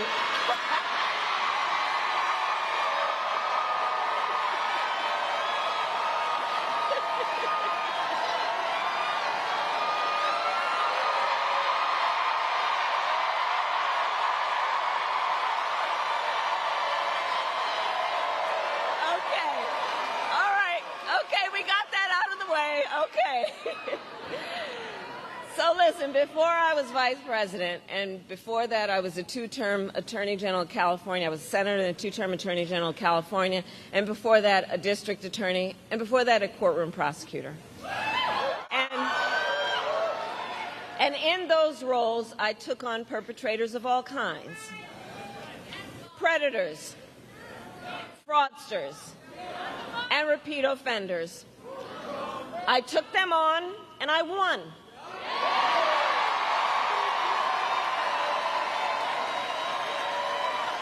Well, Michigan, in 10 days, it's Donald Trump's turn.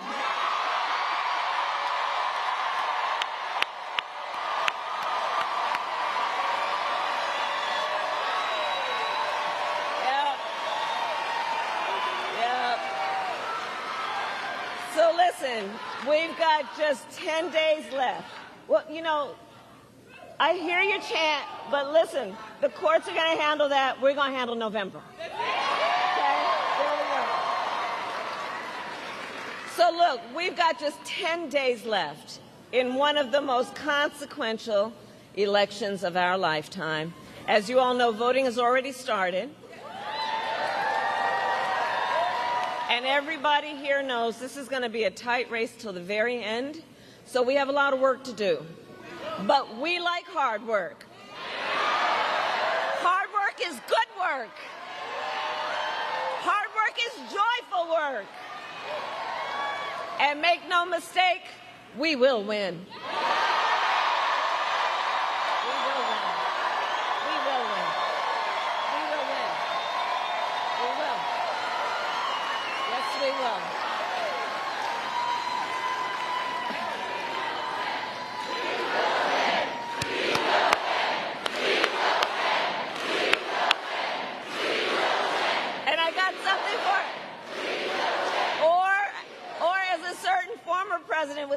yes, we can. So yes, we can, and yes, we will. And we will win because together, and this is about all of us, we are fighting for America's future. And we understand the opportunity we have before us to turn the page on the fear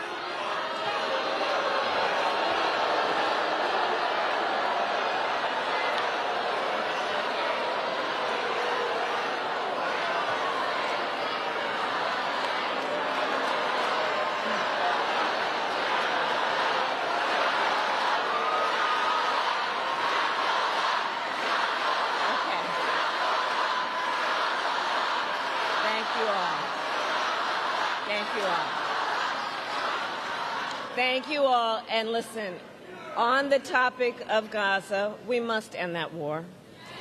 And we must end the war and bring the hostages home. But now I am speaking about 2024. All right. So listen, we have to understand the opportunity we have before us to turn the page on the fear and the divisiveness that have characterized our politics for a decade because of Donald Trump. We have an opportunity to turn the page and chart a new and joyful way, dare I say joyful, way forward.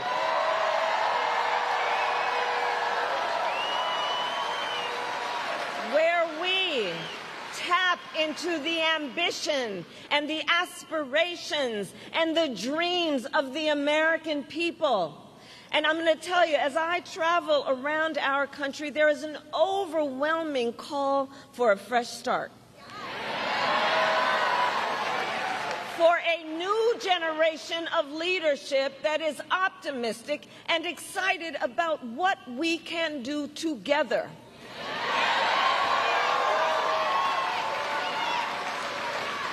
There is a yearning in our country for a president who sees the people, not just looking in the mirror all the time, but sees the people, who gets you and who will fight for you.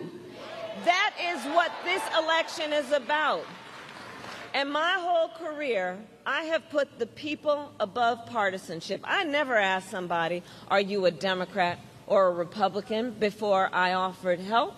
Instead, the first and only thing I asked is, how can I help you?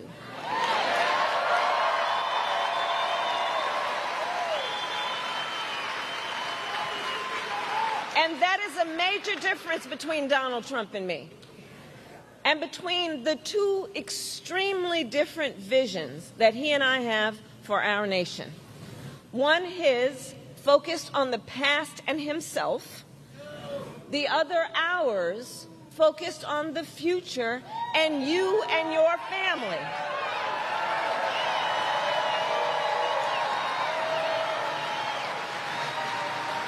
And together, we will build a future where we bring down the cost of living. And that will be my focus every single day as president. Because look, while inflation is down and wages are up, prices are still too high.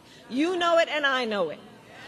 And unlike Donald Trump, who had $400 million handed to him on a silver platter and then filed for bankruptcy 6 times,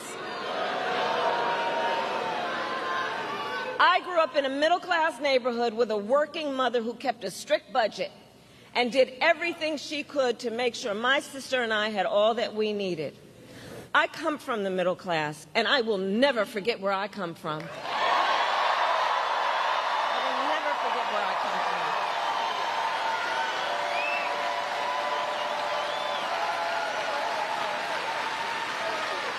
And so my common sense plan is about lowering the prices you pay on everything from prescription medication to groceries to housing. On the other hand, Donald Trump will raise costs on the families of America. In fact, independent economists have analyzed our plans and found that mine will cut your costs and strengthen our economy, while his will increase inflation and lead to a recession by the middle of next year. And his agenda is all laid out in Project 2025. Which I still must say, I cannot believe they put that in writing. I mean, they put it in writing, they bound it, they handed it out. And if you get your hands on it, Google it. It's a detailed and dangerous blueprint for what he will do if he is elected president. Donald Trump will impose a 20% Trump national sales tax on everyday basic necessities, which will cost, the economists have measured it, will cost the average family nearly $4,000 a year. On the other hand, I will take on an issue like corporate price gouging. I've done it before, and I will do it again. Donald Trump will give massive tax cuts to billionaires and the biggest corporations, exactly like he did the last time he was president. I will give middle-class tax cuts to 100 million Americans, including $6,000 during the first year of a child's life, that will also lift America's children out of poverty.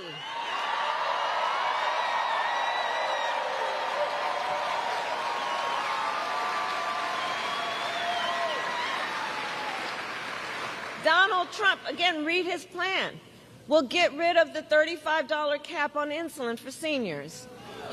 He will cut Medicare and Social Security. In fact, recently it was published, independent economists say he will bankrupt Social Security in the next 6 years. And what everybody here knows, we have so many seniors whose only source of income is their Social Security check. And we believe that our seniors should be able to retire with dignity, not worried about whether they're going to have a roof over their head.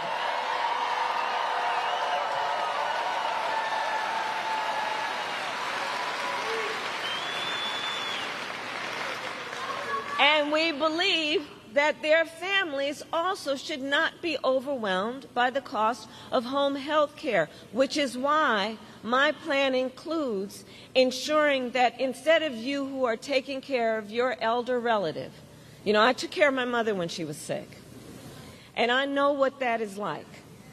It's about trying to cook something that they feel like eating. It's about trying to help them put on a sweater.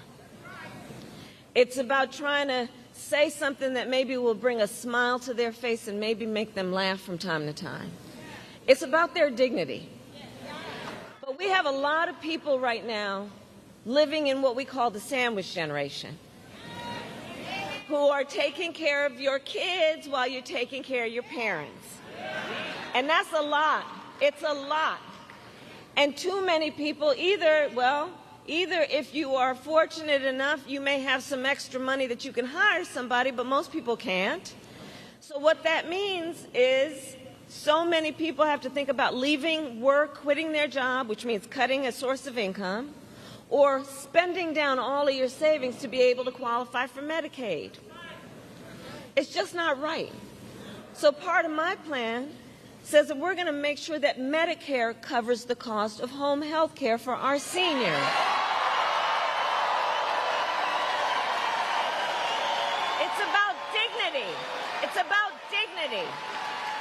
It's about seeing people where they are and understanding the burdens people face and lifting folks up instead of trying to beat people down, which is exactly what we see on the other side.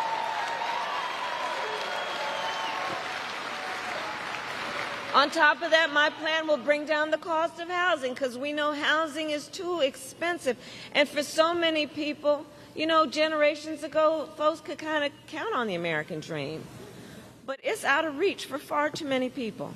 And so we're going to bring down the cost of housing, including creating incentives for more home building, and we are going to create a $25,000 down payment assistance for first-time home buyers. Just to get your foot in the door. Because the way I see it, it's not enough that you're just able to get by I want you to be able to get ahead.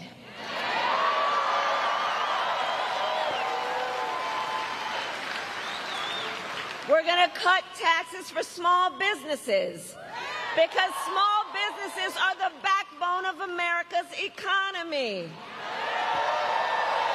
Do we have any small business owners here? Right?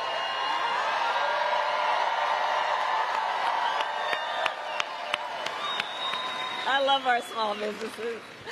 We're going to lower health care costs because, look, I believe health care should be a right and not just a privilege of those who have the money to afford it.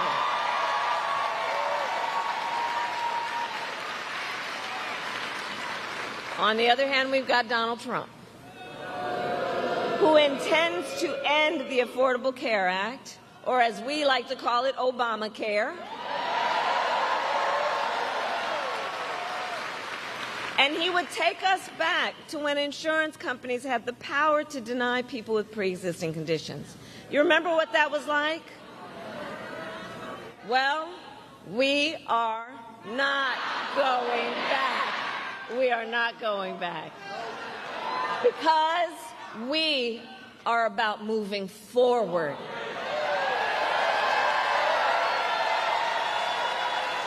And it is time to turn the page. So ours is a fight for the future, and it is a fight for freedom, like the fundamental freedom of a woman to be able to make decisions about her own body and not have her government tell her what to do.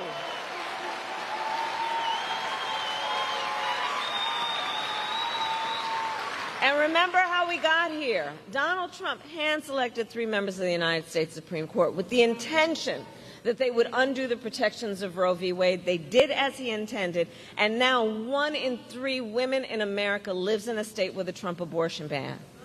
Many with no exceptions for rape and incest. And the idea that somebody who survives a crime of a violation to their body would not have the right to make a decision about what happens to their body next, that is immoral.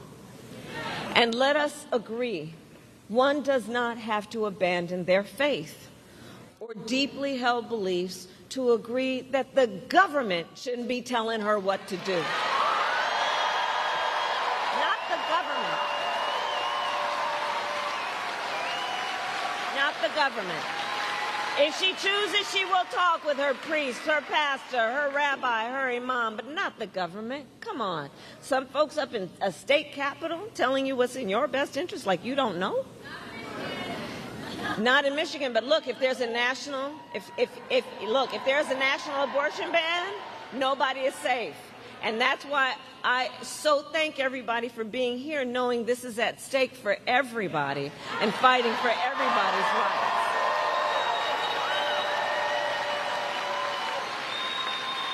And I'll tell you, so I actually just got in from Texas, and I did an event in Texas last night in Houston. And if you saw it, you probably saw some of the stories about what has been happening in our country. The suffering. And you know, Donald Trump still refuses to even acknowledge the pain and suffering he has caused. He insists that, and I'm going to quote, everybody wanted Roe v. Wade to be overturned. Come on, everybody wanted this? Women are being denied care during miscarriages? Some only being treated once they developed sepsis? They didn't want this. Couples just trying to grow their family who have been cut off from IVF treatments? They didn't want this. The men of America seeing their daughters, wives, sisters, and mothers put at risk because their rights have been stripped away? The men of America don't want this. Women have died because of these bans. How could anybody say that they wanted this? And you have heard me say, I do believe Donald Trump to be an unserious man. But the consequences of him ever being president again are brutally serious. Brutally serious.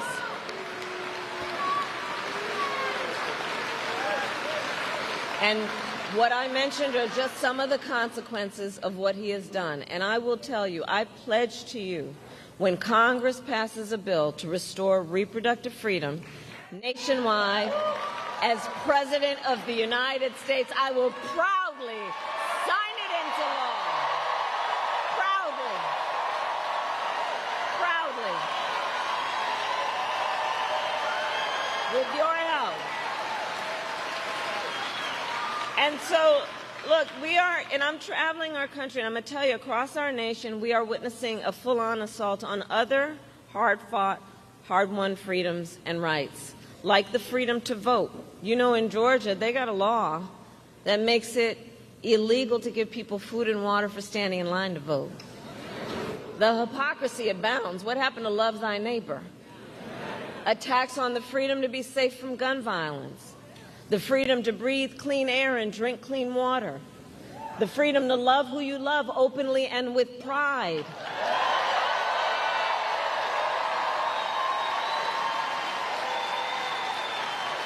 All of these things are at stake. And generations of Americans before us led the fight for freedom.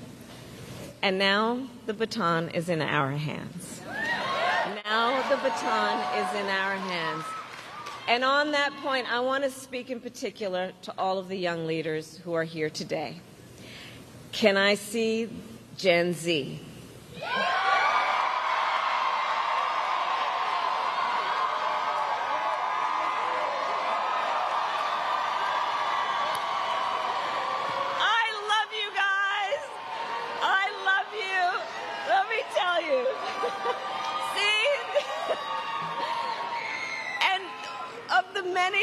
I just think are so great about you. You are rightly impatient for change. I love that. I love that. You who have only known the climate crisis are leading the charge to protect our planet and our future. You who grew up with active shooter drills are fighting to keep our schools safe. You, who now know fewer rights than your mothers and grandmothers, are standing up for reproductive freedom. And for you all, these issues are not theoretical, they're not political, they're your lived experience. And I want to tell you, I see you, and I see your power.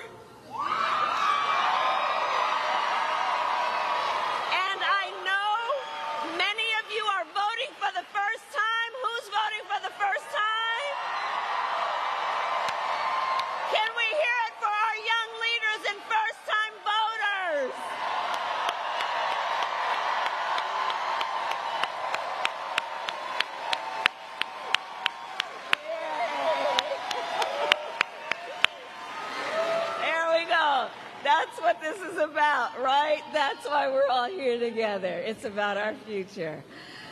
So, listen, so much is on the line in this election. You all know that. And this is not 2016 or 2020. The stakes are even higher.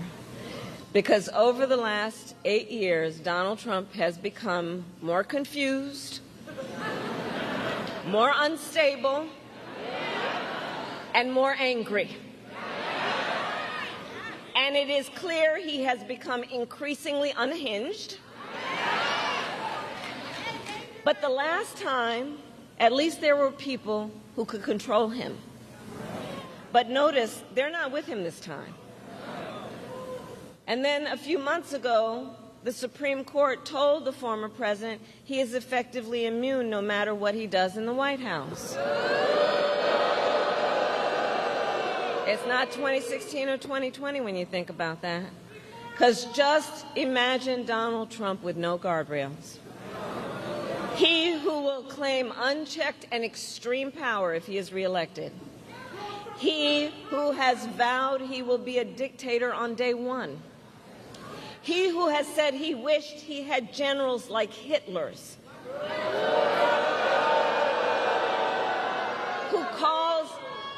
calls Americans who disagree with him the enemy from within. You know what that harkens back to? And he says he would use the American military to go after them. Donald Trump has even called for the, quote, termination of the Constitution of the United States of America. And let us be very clear. Someone who suggests we should terminate the Constitution of the United States should never again stand behind the seal of the President of the United States. Never again. Never again. Never again.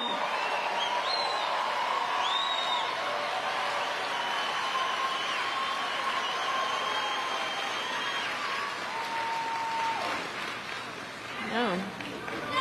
So there is a huge contrast in this election, and I'm going to ask everyone to just imagine the Oval Office in 3 months. So you can picture it. But here's what I say to the folks who are watching.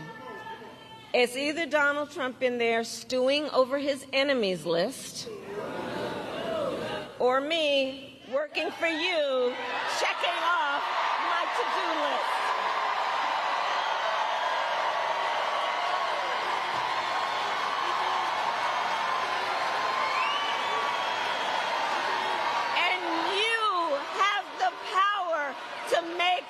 Decision. You have the power to make that decision. And this is the beauty of our democracy as long as we can hold on to it. The power is with the people. The power is with the people to make that decision. And so, Michigan, it all comes down to this. We are all here together because we know what is at stake. And we are here together, most importantly, because we love our country. We love our country.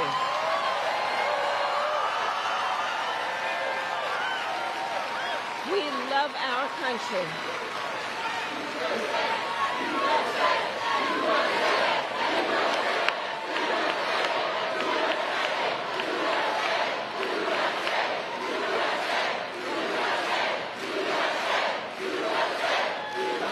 And to love our country is to know that one of the highest forms of patriotism, I believe, is to then fight for the ideals of our country. And that's what we are all here together to say. We love our country and we are prepared to fight for our country and to fight to realize the promise of America. The promise of America. That's what this is about. So, Election Day is in 10 days. And early voting has already started. And you can vote early starting today through Sunday, November 3rd. So we need you to vote early, Michigan.